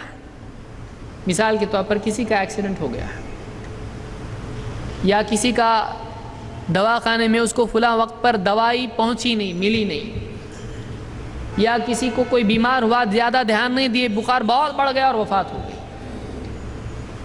تو جب واقعہ ہو جاتا ہے، نقصان ہونے کا ہو جاتا ہے، تو انسان اس وقت میں سوچتا ہے کاش کہ میں نے اس کو دواخانے میں لے جاتا، کاش کہ میں نے اس کا چیک اپ کروایا ہوتا، کاش کہ میرا بچہ ایسا تھا، میں نے اس کو روکا ہوتا، باہر جانے نہیں دیا ہوتا، کاش کہ میں نے ایسا کیا ہوتا۔ یہ جو چیز ہے یہ بعض اوقات انسان کو اتنا کھاتی اندر سے کہ وہ یہ گویا کہ سمجھنے لگتا ہے کہ اس کی موت کا ذمہ دار میں ہوں۔ اس کی موت کا ذمہ دار وہ نہیں ہے، اس کی موت طے تھی، ساری دنیا کے لوگ مل کے اگر کسی کو موت سے بچانا چاہیں نہیں بچا سکتے. آدمی سیکیور سیف بستر پر بیٹھا ہے با ادب ایک دم, کوئی اس کے لیے دشواری نہیں ہے. موت کا فرشتہ سارے دروازے بند ہیں, اپنے آپ بند دروازوں سے اندر داخل ہوگا, اس کو لے کے جائے گا, کوئی نہیں روک سکتا اس کو. جس کو یہ یقین ہو وہ لے کر جانے کا وقت تھا گیا, کوئی کچھ بھی کرے کچھ ہونے والا نہیں تھا, اس کا وقت تھا گیا. یہ دل کے لیے کیا ہوتا ہے؟ ایک اطمینان ہوتا ہے. اور بہت سارے لوگوں کے لیے ایک اپنے آپ کو مجرم قرار دینے سے آزادی ہوتی ہے. بعض اوقات آدمی اپنے آپ کو مجرم قرار دیتا ہے. چھوٹا بچہ تھا, بیمار ہوا, یہ بزی تھے جاب پہ, ماں بزی تھی فلاں چیز کے اندر تیاری میں, شاپنگ میں, اس میں بچہ بیمار ہوا, بڑا بخار سر میں چڑھ گیا, موت ہو گئی اس کی. وہ اپنے آپ کو زندگی بھر کوستے رہتے کہ کاش کہ ہم لوگ اس کی طرف دھیان دیتے ہیں, کاش کہ یہ دوائی نہیں, ہم نے یہ دوائی دی ہوتی ہے. ایک انسان اپنے آپ کو اللہ کا مقام نہ دے. اللہ ہے جو زندگی موت دینے والا ہے, یہ اس کی زندگی موت کا مالک نہیں ہے. غلطی ہے لیکن اس کی ایک حد ہے. اللہ کو وہ سبب بنانا تھا, بنایا اس نے. آدمی یہ سوچے کہ اللہ نے اس کو موت دینی تھی, دی. یہ اپنے وقت پر مرا ہے. موت وقت سے پہلے نہیں آتی, بعد میں بھی نہیں آتی, ٹل نہیں سکتی موت. اللہ تعالیٰ قرآن کریم میں فرماتا ہے وَلَن يُؤَخِّرَ اللَّهُ نَفْسًا إِذَا جَاءَ أَجَلُهَا. اللہ تعالیٰ کسی کی موت کو مؤخر نہیں کرتا ہے جب اس کا وقت آ جائے. جب کسی کا وقت آ جائے, موت کا وقت آ جائے, تو اللہ تعالیٰ کسی کو مہلت نہیں دیتا ہے. اس کی موت آ گئی, اس کو فرشتے لے جاتے ہیں. تو وقت سے پہلے موت آتی ہے نہیں, موت آنے کے بعد ٹلتی ہے نہیں. تو جس کی موت جب آئی ہے وہ تبھی آنے والی تھی, اس کا وقت طے تھا, وہ آئی. آدمی اپنے دل سے وہ بوجھ ہلکا کرتے ہیں. نمبر 2, مجرم میں ہوں, فلاں ہیں. اللہ کے نبی صلی اللہ علیہ وسلم فرماتے ہیں وَإِنْ أَصَابَكَ شَيْءٌ فَلَا تَقُلْ لَوْ أَنِّي فَعَلْتُ كَانَ كَذَا وَكَذَا. اگر تجھ کو کوئی مصیبت پہنچے, ایسا مت بول کہ میں ایسا اور ایسا کرتا تو ایسا اور ایسا ہوتا, کاش کہ میں ایسا کرتا تو ایسا ہو جاتا. مت بول ایسا. کیوں؟ کیا کہے؟ وَلَكِنْ قُلْ قَدَرُ اللَّهِ وَمَا شَاءَ فَعَلَ. بلکہ یوں بول, یوں کہہ اللہ کی تقدیر ہے, اللہ نے جو چاہا کیا. یہ اللہ کی تقدیر ہے, جو بھی ہوا کس سے ہوا؟ اللہ کی تقدیر سے ہوا. اللہ نے جو چاہا کیا, اللہ جو چاہتا ہے کرتا ہے. وَلَكِنْ قُلْ, کیا کہے؟ قَدَرُ اللَّهِ وَمَا شَاءَ فَعَلَ. اللہ کی تقدیر ہے, جو بھی ہوتا تقدیر سے ہوتا. اللہ نے جو چاہا کیا, اللہ کی مرضی سے ہوتا ہے, جو بھی ہے اللہ کی مرضی ہے. فَإِنَّ لَوْ تَفْتَحُ عَمَلَ الشَّيْطَانِ. اس لیے کہ اگر, کاش یہ شیطان کے عمل کا راستہ کھولتا ہے. اگر میں ایسا کرتا تو ایسا ہوتا ہے, اگر میں ایسا نہیں کیا ہوتا تو ایسا نہیں ہوتا ہے. یعنی تقدیر, یعنی اللہ جو چاہے وہ بازو میں, تو چاہے تو ایسا کرے تو ایسا ہوگا, تو کچھ بھی کر لے. اللہ نے جس کی موت مقرر کی ہے اس کی موت آنی ہی آنی ہے. بڑے بڑے انگلینڈ سے, امریکہ سے ڈاکٹر منگاتے ہیں, کروڑ پتی لوگ ہیں, لیکن سامنے پیشنٹ دم توڑتا ہے, وہ نہیں بچا سکتے اس کو. کوئی مشین, کوئی دوائی, کوئی آپریشن, کوئی ٹیکنالوجی نہیں بچا سکتی ہے. سامنے پیشنٹ دم توڑتا ہے, کچھ نہیں کر سکتے وہ لوگ. باہر آ کے بولتے ہیں ہم نے پوری کوشش کی لیکن اوپر والے نے لے لیا. تو آخری میں اللہ ہی کی چلتی ہے. تو آدمی اپنے آپ کو نہیں کوسے اور کسی اور کو بھی ذمہ دار نہ قرار دے. کبھی کوئی اور بھی ہوتا ہے, اس نے لے کے گیا تو ہوا. فلاں اگر ایسا نہیں بولتا, فون کر کے بلاتا نہیں تو نہیں ہوتا. ایسا نہیں ہے. اس کی موت طے تھی, اس نے جانا ہی جانا تھا. کوئی نہیں بلاتا تھا, اللہ برابر بلاتا تھا اس کو. اس کی موت طے تھی. تو نمبر 2 یاد رکھیں, تقدیر کا عقیدہ انسان کو بہت ساری برائیوں میں سے نکالتا ہے اور اس کو دھاڑس کا ذریعہ بنتا ہے. تو یاد رکھیں, موت ہی آئی اور اگر مگر میں نہ پڑیں, جو ہونا تھا وہ ہونا ہی تھا, میرے کچھ کرنے سے کچھ نہیں ہوتا ہے. نمبر 3, شکایت کی بجائے اللہ کے فیصلے پر راضی رہیں. شکایت نہ کریں اللہ سے, اللہ کیا تو نے ایسا کیوں کیا, ہمارا گھر ملا تھا تجھ کو، اے اللہ دوسرے کے بچے اتنے برے برے ہیں تیرے کو وہ نہیں دکھائی دیے، ہمارا اتنا پھول جیسا بچہ تو نے اس کو کیوں چھینا؟ اے اللہ تو نے کیوں موت دی ہمارے بچے کو؟ تو نے کیوں کیا ہمارے ساتھ ایسا؟ عورتوں میں عام طور سے یہ چیز پائی جاتی ہے۔ اللہ کی شکایت نہیں کریں، اللہ جو کرتا ہے صحیح کرتا ہے، اللہ کبھی کوئی چیز غلط نہیں کرتا ہے۔ اللہ کی شکایت نہ کریں بلکہ اس سے کیا رہیں؟ راضی۔ اللہ تو نے جو بھی کیا ہم کو بہت دکھ ہے لیکن تو نے کیا ہم تجھ سے راضی ہیں، تیرا فیصلہ غلط نہیں ہے، تیرا فیصلہ غلط نہیں ہے۔ اللہ سے یہ کہنا اللہ تو نے جو کیا وہ صحیح نہیں کیا، کفر ہے، اسلام سے نکل جاتا ہے آدمی، کیونکہ اللہ کو غلط بتا رہے نا، مطلب تو صحیح اور اللہ غلط، نعوذ باللہ۔ تو انصاف والا اللہ ظالم، تو بہت رحم والا اللہ کو رحم نہیں ہے۔ تو یہ نہیں کہنا چاہیے اللہ تو نے غلط کیا، اللہ تو نے تیرے یہاں انصاف نہیں ہے۔ عورتیں بعض اوقات اتنا اللہ تیرے یہاں انصاف نہیں ہے، ہمارے بچے کو تو نے لے لیا، ہمارے شوہر کو لے لیا، فلاں کو جو ہے، اس طرح سے میت میں لوگ بولتے ہیں۔ اللہ تعالیٰ، اللہ کے نبی صلی اللہ علیہ وسلم فرماتے ہیں، اللہ تعالیٰ یوں فرماتا ہے، یہ حدیث قدسی ہے، اذا ابتلیت عبد المؤمن، جب میں اپنے کسی مومن بندے کو آزمائش میں مبتلا کرتا ہوں، مصیبت میں ڈالتا ہوں، فلم یشکونی الی عوادہ، لیکن پھر وہ مصیبت میں پڑنے کے بعد اس کو جو ملنے کے لیے لوگ آ رہے ہیں، اس کی عیادت کے لیے جو لوگ آ رہے ہیں، ان کے سامنے میری شکایت نہیں کرتا ہے، ان کے سامنے میری شکایت نہیں کرتا ہے، فلم یشکونی الی عوادہ اطلقتہ من اساری، میں اپنی قید سے اس کو آزاد کر دیتا ہوں۔ جس مصیبت میں میں نے اس کو ڈالا تھا، آدمی بیمار ہے، بستر پر پڑا ہے، اب لوگ ملنے کے لیے آ رہے ہیں، کیا کیسا کیا ہوا ہے، تو دیکھو نا کیا اللہ بھی کیا اپنے میرے پیچھے پڑا ہے، نعوذ باللہ۔ شکایت اللہ کی، شکایت نہیں، اللہ کی مرضی، شاید اللہ کو یہی زیادہ صحیح ہے، صحیح لگتا ہے کہ میں تکلیف میں رہوں، میں بیمار پڑوں، شاید اللہ کی مرضی یہی ہو سکتا ہے، کسی بڑی مصیبت سے اللہ مجھ کو بچانا چاہتا ہے، کوئی بری چیز ہے جس سے بچانا چاہتا ہے اللہ تعالیٰ۔ تو اللہ سے اچھا گمان، اللہ سے راضی رہنا۔ فلم یشکونی الی عوادہ اطلقتہ من اساری، میری شکایت نہ کرے ملنے والوں سے تو میں اپنی قید سے اس کو آزاد کر دیتا ہوں۔ پھر کیا ہوتا ہے؟ ثم ابدلتہ لحما خیرا من لحمہ ودما خیرا من دمہ، پھر میں اس کے گوشت کو دوسرے گوشت سے، نئے گوشت سے بدل دیتا ہوں، اور اس کے خون کو نئے خون سے بدل دیتا ہوں، اس کے جسم کو نئے جسم سے، اس کے خون کو نئے خون سے بدل دیتا ہوں۔ ثم یستأنف العمل، پھر وہ نئے سرے سے عمل کرنے لگ جاتا ہے، یعنی اس کو میں ایک نئے انسان بنا دیتا ہوں۔ مصیبت میں وہ پڑتا ہے لیکن اللہ سے راضی رہتا ہے، شکایت نہیں کرتا ہے، اس کو پورا ایک نیا انسان بنا دیتا ہوں میں، اور اس کو مصیبت سے بھی نکال دیتا ہوں، وہ ایک چینج انسان ہو جاتا، نئی زندگی اس کو دیتا ہوں میں، وہ نیا انسان بن جاتا ہے۔ کب؟ جب وہ شکایت نہ کرے بلکہ اللہ سے راضی رہے۔ اس کو امام حاکم اور بیہقی نے روایت کیا ہے اور یہ صحیح روایت ہے۔ تو تیسری چیز یہ معلوم ہوئی کہ اللہ کی شکایت نہ کی جائے بلکہ اللہ کے فیصلے پر آدمی راضی رہے۔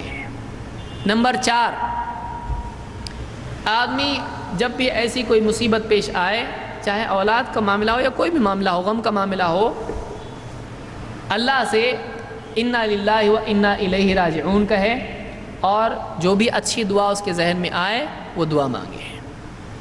خصوصاً ایک دعا جو حدیث میں آئی ہے، کیا دعا ہے؟ اولاد کی وفات اگر ہو جائے کسی کے ہاں تو کیا دعا مانگے؟ اللہ کے نبی صلی اللہ علیہ وسلم فرماتے ہیں، ما من مسلم تصیبہ مصیبت، کسی مسلمان پر، چاہے کوئی بھی مسلمان ہو، جب بھی اس پر کوئی مصیبت آتی ہے، فیقول ما امرہ اللہ، تو اس مصیبت میں وہ انسان وہ کہے جس کا اللہ نے اس کو حکم دیا ہے، کیا؟ انا للہ و انا الیہ راجعون، ہم اللہ ہی کے ہیں، اللہ ہی کے بندے ہیں، اللہ کی ملکیت ہیں، اللہ کی پراپرٹی ہیں، اللہ کے غلام ہیں، وَإِنَّا إِلَيْهِ رَاجِعُونَ، اور مرنے کے بعد پلٹ کے ہم کو اللہ کے پاس جانا ہے۔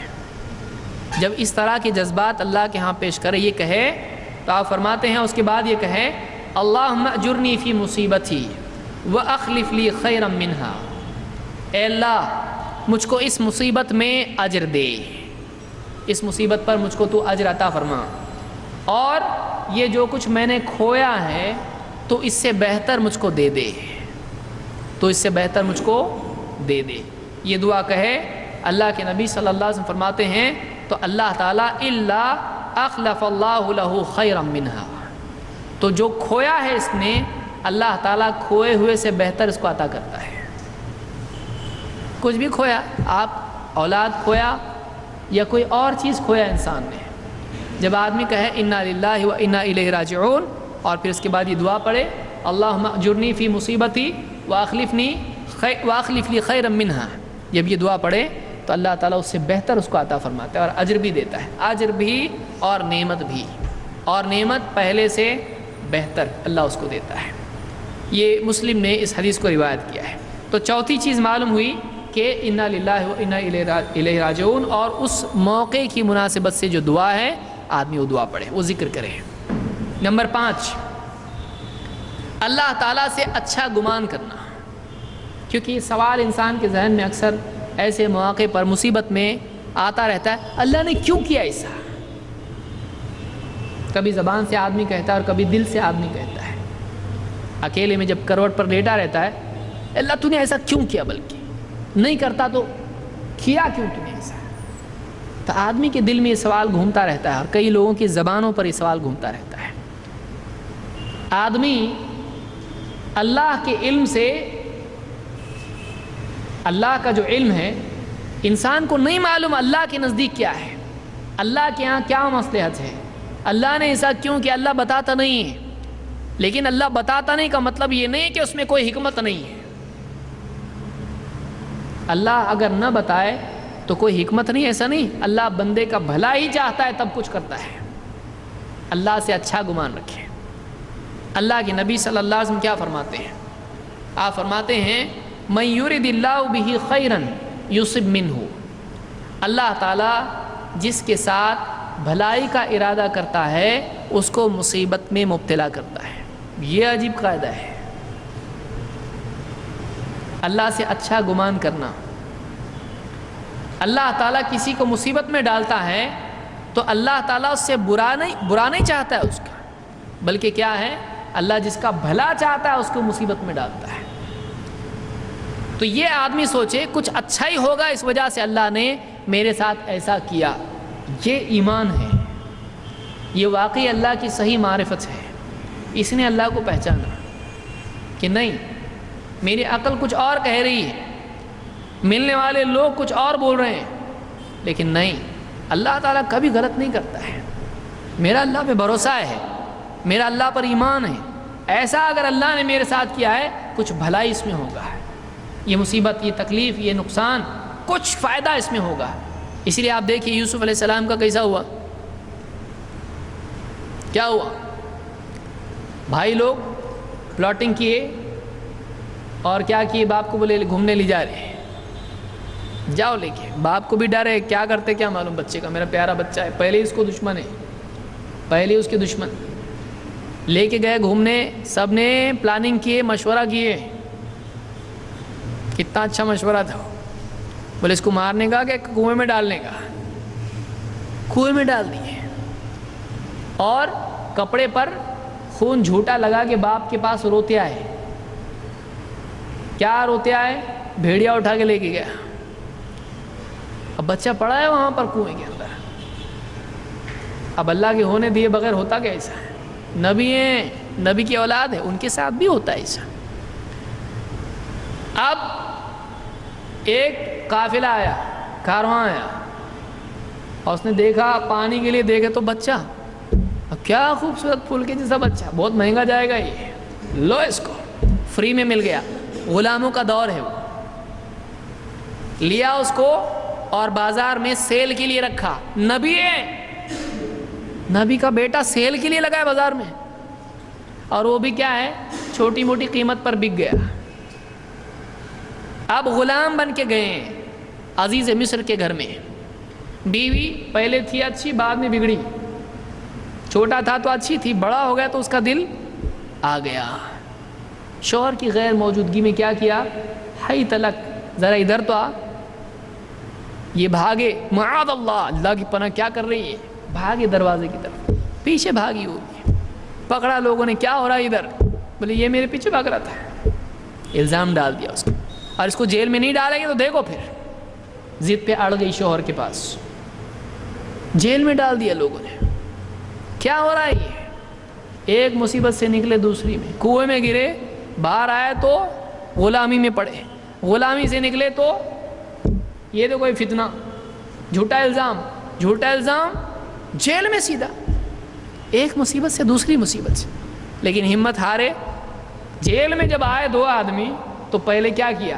یہ ہمارا رب ہے، ہم اس کو مانتے ہیں، ایک اللہ اچھا کہ دو اچھے، کئی اچھے ہیں کہ ایک اچھا، یعنی اللہ سے جڑے ہوئے ہیں، باپ سے بچھڑے، اللہ سے نہیں، باپ سے بچھڑے ہیں، اللہ سے نہیں بچھڑے ہیں، تو جیل میں بھی جب آ رہے ہیں لوگ قیدی ساتھ میں، تو ان کو بھی کس کی بڑائی بیان کر رہے ہیں، اللہ کی، اللہ سے نہیں ٹوٹے آدمی، تو وہ نبوی حکمت ان کے پاس تھی کہ کچھ بھی ہو اللہ جو کرتا صحیح کرتا اللہ، اسی لیے باپ بھی وہاں کیا کہہ رہا ہے، میں جانتا ہوں وَأَعْلَمُ مِنَ اللَّهِ مَا لَا تَعْلَمُونَ، میرے کو اللہ کے بارے میں وہ معلوم ہے جو تم کو معلوم نہیں ہے، اللہ کی طرف سے میرے پاس وہ علم ہے جو تمہارے پاس نہیں ہے، نبوی بصیرت ان کے پاس ہے، اگرچہ یہ مجھ سے بچھڑا ہے لیکن میں جانتا ہوں اللہ تعالیٰ ضائع نہیں کرتا ہے، آدمی کے پاس ایسا دل ہونا چاہیے، اللہ کے بارے میں بدگمانی آدمی نہیں کرے، اللہ کچھ برا نہیں کرتا ہے، غلط نہیں کرتا ہے، اللہ کچھ نہ کچھ حکمت ہوتی ہے اس میں، اپنے کو صحیح نہیں دکھتا ہے کا مطلب وہ صحیح نہیں ہے، ایسا نہیں ہے،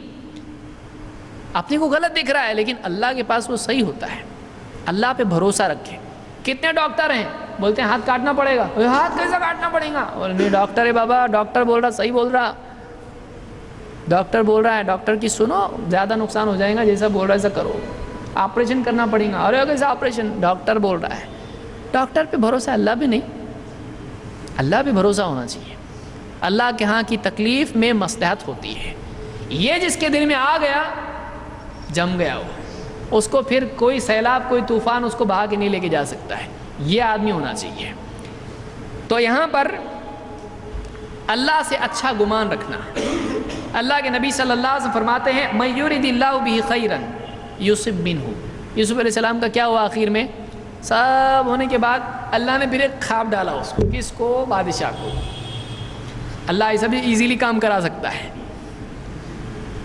کیا آ رہا ہے اس کو خواب میں، ایک تو پہلے جیل والوں کو خواب آیا، انہوں نے صحیح تعبیر بتا دی اس کی، پھر وہ آدمی گیا بادشاہ کا یا جو بھی وہاں کا حاکم تھا اس کا اسپیشل بن گیا سیکرٹری، اور اس کو خواب دیا اللہ نے کہ 7 گائے ایسی 7 گائے ایسی، اس کی تعبیر کسی کو سمجھ میں نہیں آ رہی، وہ جو آدمی تھا اس کا خادم تھا، اس نے بولا ایک آدمی ہے وہ بتاتا برابر، لاؤ کیا اس کو، بتاؤ کیا، آیا ان کے پاس، اور پھر ان کی ملاقات بادشاہ سے ہوئی، انہوں نے اپنی کنڈیشنز پہ بادشاہ کی خواب کی تعبیر بیان کی، اجعلنی علی خزائن الارض، سارے زمین کی جتنی تمہارے خزانے ہیں سب میرے ہاتھ میں دو، بادشاہ نے دیا اس کو، کہاں تو وہ کہ اتنی سستی قیمت پر بازار میں بکیں غلام بن کے، اور کہاں تو ہے کہ پورے بادشاہ کے خزانے مانگ رہے، لاؤ ادھر تو مل رہے ہیں سب، ادھر لاؤ لے لو، کیا لیول ہے، اللہ ترقی ایسا بھی کراتا ہے،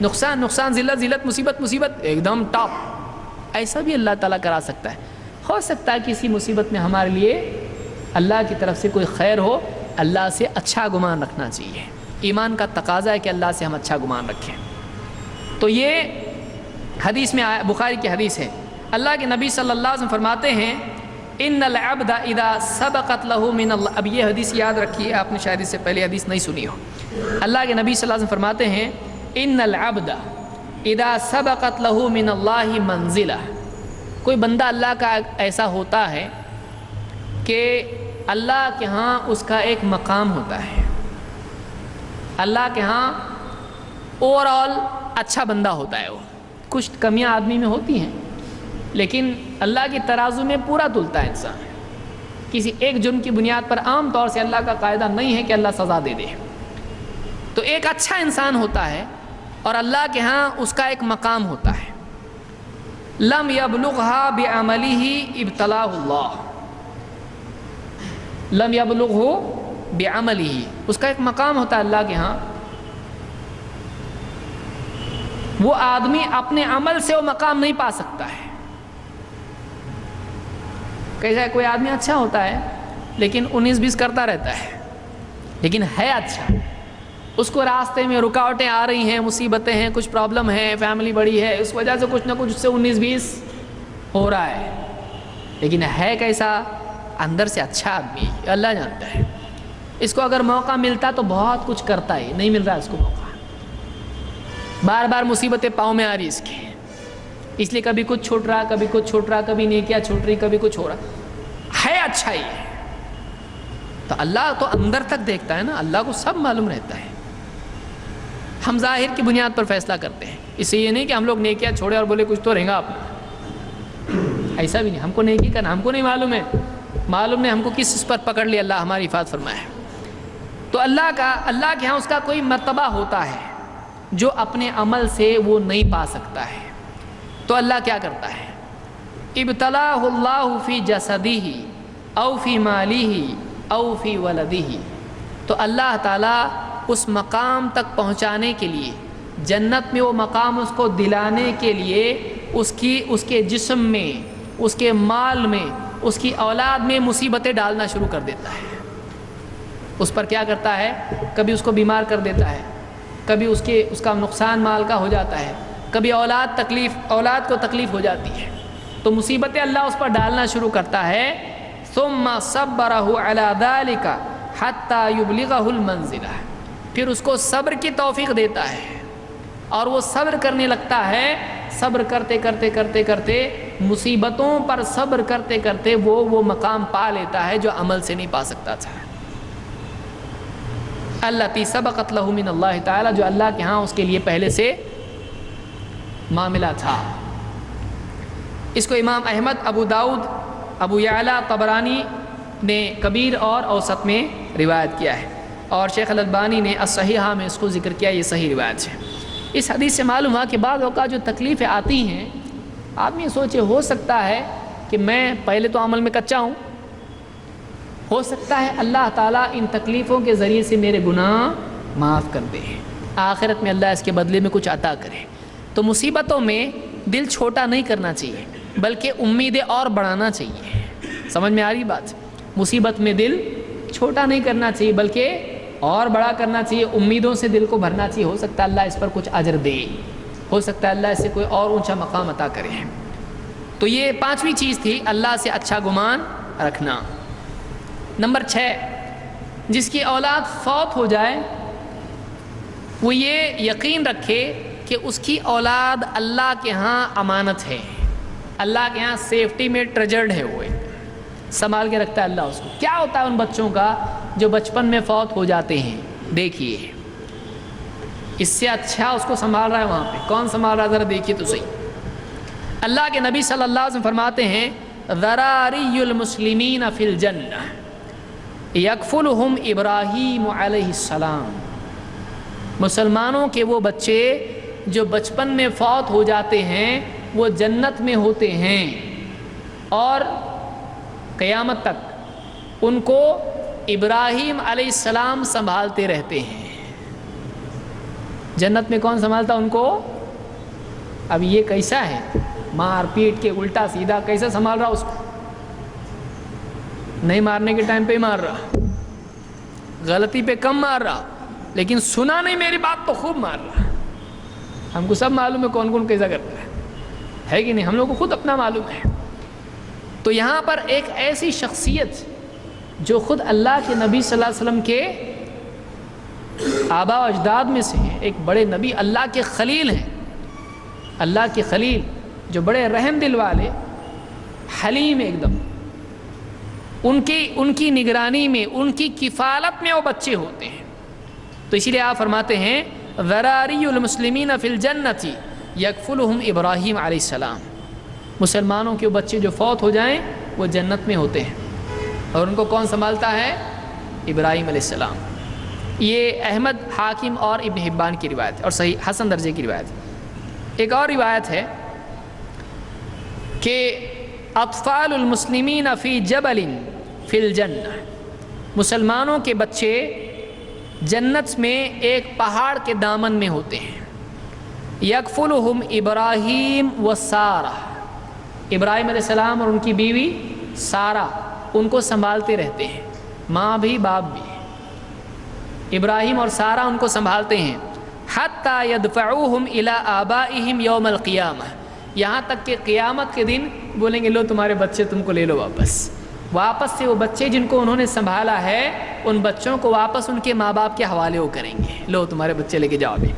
تو کب تک سنبھال رہے ہیں؟ قیامت تک سنبھالیں گے ان کو۔ تو کتنے اچھے ہاتھوں میں ہمارا بچہ ہے، کیا ٹینشن لینے کا، کہاں ہے وہ، ہے نا، سنبھال رہے ہیں اس کو، اپنے سے اچھا وہ لوگ سنبھال رہے اس کو، اور جائے گا کہاں وہ؟ جنت میں۔ ہے کہاں وہ؟ کھٹر پٹر گھر میں سے اچھا کدھر ہے وہ؟ جنت میں ہے نا، کھانے کو ٹائم پہ نہیں، اس کو گھر میں نہیں، پنکھا نہیں، گھر کے اندر اے سی نہیں، کیا باہر جا رہا دھوپ میں گر رہا پڑ رہا مر رہا، کیا نہیں ہو رہا اس کو، اس سے اچھا وہ کہاں ہے آج وہ جنت میں ہے۔ اور کون سنبھال رہا ہے اس کو؟ ابراہیم علیہ السلام۔ یہ بیوی شوہر سے اچھا وہ بیوی شوہر ہے جو شریعت بھی جاننے والے اور جنت میں اور رحم والے ہیں، تو وہ سنبھال رہے ہیں اس کو۔ یہ ابو نعیم نے اپنی کتاب اخبار اصبہان میں اور دیلمی اور ابن عساکر نے اس کو روایت کیا ہے، اور یہ موقوف ہے، صحیح سند سے ہے، اور الصحیحہ میں شیخ الالبانی نے اس کو ذکر کیا ہے۔ تو اس سے معلوم ہوا کہ اللہ کے پاس اپنی اولاد کو آدمی امانت سمجھ کے چلے، دل کو اطمینان ہوتا، اچھا ہمارا بچہ اچھے حال میں ہے، ہمارا بچہ کیا ہے، سعودی کو جاتا نا، یہاں چھوڑ کے جاتا، بولتا اچھا ذرا دھیان دو اس پہ، ہاں برابر دھیان دے رہے ہم، تم بے فکر رہو، بے فکر ہو جاتا ہے۔ تو بچہ آج اس کے پاس سے چھوڑ کے گیا، کہاں جا رہا وہ بچہ؟ جنت میں ہے، سنبھال رہے ہیں اس کو وہاں پہ۔ نمبر 7، بچے کی وفات پر آدمی کو بہت سارے غلط عقائد سے بھی بچنا چاہیے۔ بعض اوقات کیا ہوتا ہے، غلط قسم کے جاہل قسم کے لا علم جن کو دین کی سمجھ بھی نہیں رہتی ہے ایسے لوگ، اور بعض اوقات آدمی کے بھی دل میں آتا ہے، یہ بات ڈالتے ہیں کہ دیکھو تمہارے باپ کے گناہ، ماں باپ کے گناہ کی وجہ سے بچے کو دیکھو کیا مصیبت آئی۔ یہ بھی آج مسلمانوں میں بہت سارے لوگ اس طرح کے فاسد عقائد رکھتے ہیں جو عیسائیت کے عقائد ہیں، کہ دیکھو ماں باپ کا کرے وہ بچے کے آڑے آیا ہے، ماں باپ نے دیکھو انہوں نے کچھ تو گڑبڑ کیے ہوں گے، ان کے گناہوں کی وجہ سے بچے پہ بلا آئی۔ یہ جو عقیدہ ہے اسلام میں نہیں ہے۔ اسلام میں ایسا نہیں ہے کہ کسی کی وجہ سے کسی کو اللہ مصیبت دے، کسی کی وجہ سے کسی کو سزا دے، یہ اسلام کا عقیدہ نہیں ہے۔ آپ کر سکتے ہیں ایسا، اللہ کیوں کرے گا؟ ہمارے جیسے نادان قسم کے لوگ نہیں کریں گے اتنے بڑی حرکت کہ ایک کی سزا دوسرے کو دیں۔ آپ بتائیے، اللہ جس نے انسان کو تمیز دی اور جو عدل کرنے والا ہے، الیس اللہ بأحکم الحاکمین، سب سے بہتر فیصلہ کرنے والا، عدل و انصاف والا فیصلہ، وہ کیوں کسی کی سزا کسی کو دے گا؟ نہیں کرتا ہے اللہ تعالیٰ اسے۔ قرآن کریم میں اللہ نے فرمایا وَلَا تَزِرُ وَازِرَةٌ وِزْرَ أُخْرَى، وَلَا تَزِرُ وَازِرَةٌ وِزْرَ أُخْرَى، کوئی گناہوں کا بوجھ ڈھونے والا کسی دوسرے کے گناہوں کا بوجھ نہیں ڈھو سکتا ہے۔ ایک کے گناہ کا بوجھ دوسرے پر نہیں ڈالا جا سکتا ہے۔ ایک کے گناہ کا معاملہ دوسرے کے لیے نہیں ہوتا ہے۔ ہر آدمی اپنے گناہوں کا ذمہ دار خود ہوتا ہے۔ ہر آدمی اپنے گناہوں کی سزا خود پاتا ہے، کوئی دوسرا اس کے گناہ کی سزا نہیں پاتا ہے۔ اللہ کسی اور کو سزا اس کے گناہوں کی نہیں دیتا ہے۔ تو یہ سورہ فاطر کی آیت ہے۔ تو اس سے معلوم ہوا کہ یہ فاسد عقائد ہیں، ایسا نہیں سوچنا چاہیے اور ایسا نہیں بولنا چاہیے کہ دیکھو ماں باپ کی وجہ سے بچے پہ مصیبت آئی، کچھ نہ کچھ انہوں نے غلط کیے ہوں گے بچے کے سامنے آیا، ایسا نہیں ہوتا ہے، یہ باطل ہے، یہ اللہ تعالیٰ کے اللہ کی شان میں گستاخی ہے، یہ اللہ کو ظالم ثابت کرنا ہے، اللہ کو ظالم ثابت کرنا ہے کہ قصوروار کی سزا بے قصور کو دی اللہ نے۔ کون کرے گا ایسا بتائیے؟ اللہ نہیں کرتا ایسا، تو یہ بھی یاد رکھیں۔ اسی طرح سے 8ویں چیز یہ ہے کہ والدین کے لیے چاہیے کہ وہ اولاد کے حق میں دعا کریں۔ جس کی اولاد فوت ہو گئی ہے وہ اپنی اولاد کے لیے دعا کریں، یہ کرنے کا کام ہے۔ کیوں؟ اس لیے کہ بہت ہی قیمتی عمل ہے اور اللہ کے ہاں گارنٹی ہے اس کی کہ دعا قبول ہوگی۔ اللہ کے نبی صلی اللہ علیہ وسلم فرماتے ہیں 3 دعوات مستجابات لا شک فیہن، 3 دعائیں ہیں ان کے قبول ہونے میں کوئی شک نہیں۔ قبول ہوتی ہے۔ دعوت الوالد علی ولدہ، باپ کی دعا بیٹے پر۔ ابن ماجہ کے الفاظ ہیں دعوت الوالد لولدہ، باپ کی دعا بیٹے کے حق میں۔ ودعوت المسافر، مسافر کی دعا۔ دعوت المظلوم، اور وہ آدمی جس پر ظلم کیا گیا ہے تو جس پہ ظلم کیا گیا اس کی دعا۔ باپ کی دعا بیٹے کے اولاد کے حق میں، اور مسافر کی اور مظلوم کی دعا، یہ تین دعائیں ضرور قبول ہوتی ہیں۔ یہ مسند احمد اور ابو داؤد ترمذی وغیرہ نے اس کو روایت کیا، ابن ماجہ میں بھی روایت موجود ہے۔ تو اولاد کے لیے اچھی سے اچھی دعا کریں، یہ بہت مفید اولاد کے لیے ہوتا ہے۔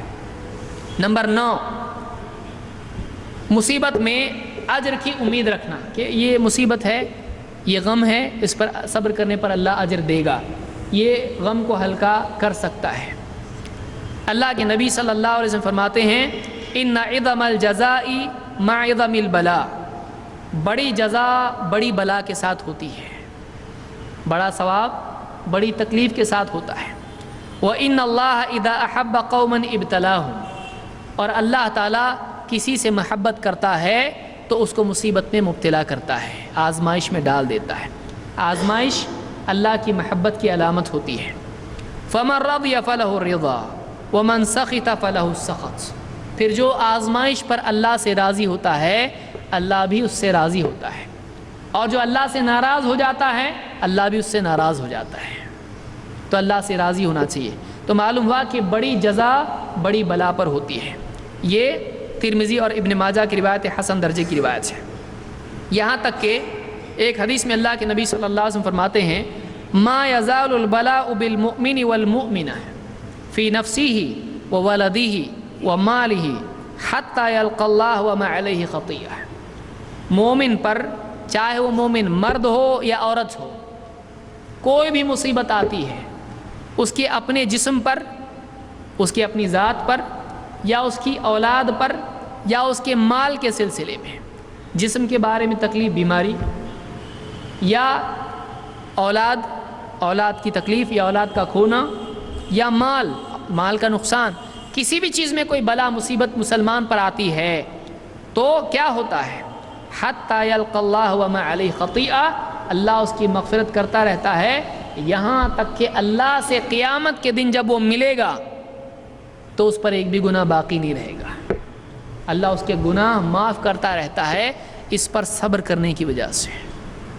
تو یہ ترمذی کی روایت ہے اور صحیح روایت ہے۔ اس سے معلوم ہوا کہ مصیبتوں میں صبر کرنے سے آدمی کو اجر ملتا ہے۔ تو 9ویں چیز یہ ہے کہ آدمی امید رکھے اجر کی۔ 10ویں چیز سلف کے صبر پر، یعنی سلف نے جو اس معاملات میں اولاد کے غم پر صبر کیا ہے، آدمی اس پر غور کرے تو بھی صبر آسان ہو جاتا ہے۔ اس کے لیے ایک مثال دیتا ہوں۔ خود اللہ کے نبی صلی اللہ علیہ وسلم کے بیٹے ابراہیم، اللہ کے نبی صلی اللہ علیہ وسلم نے بھی یہ دکھ جھیلا ہے، اولاد کا غم۔ انس بن مالک رضی اللہ عنہ، لمبی روایت اس میں ذکر کی کہ آپ کو اولاد ہوئی جس کا نام آپ نے ابراہیم رکھا اپنے باپ کے نام پر، یعنی ابراہیم علیہ السلام کے نام پر، اور آپ کو بڑی محبت تھی، اور آپ نے دودھ پلانے کے لیے ایک عورت کو وہ دیا، اور ایک صحابی تھے، مسلمان جوڑا تھا، تو وہ صحابی جو ہے بھٹی والے تھے، لوہار۔ آپ صلی اللہ علیہ وسلم جب بھی وقت نکالتے اس وقت نکال کے آپ اپنے بچے سے ملنے کے لیے جاتے ہیں، کیونکہ عربوں میں عام رواج تھا کہ بچہ دودھ پلانے کے لیے لوگوں کو دیا جاتا تھا، دودھ پلانے والی یا دائی وہاں پہ ہوا کرتی تھی۔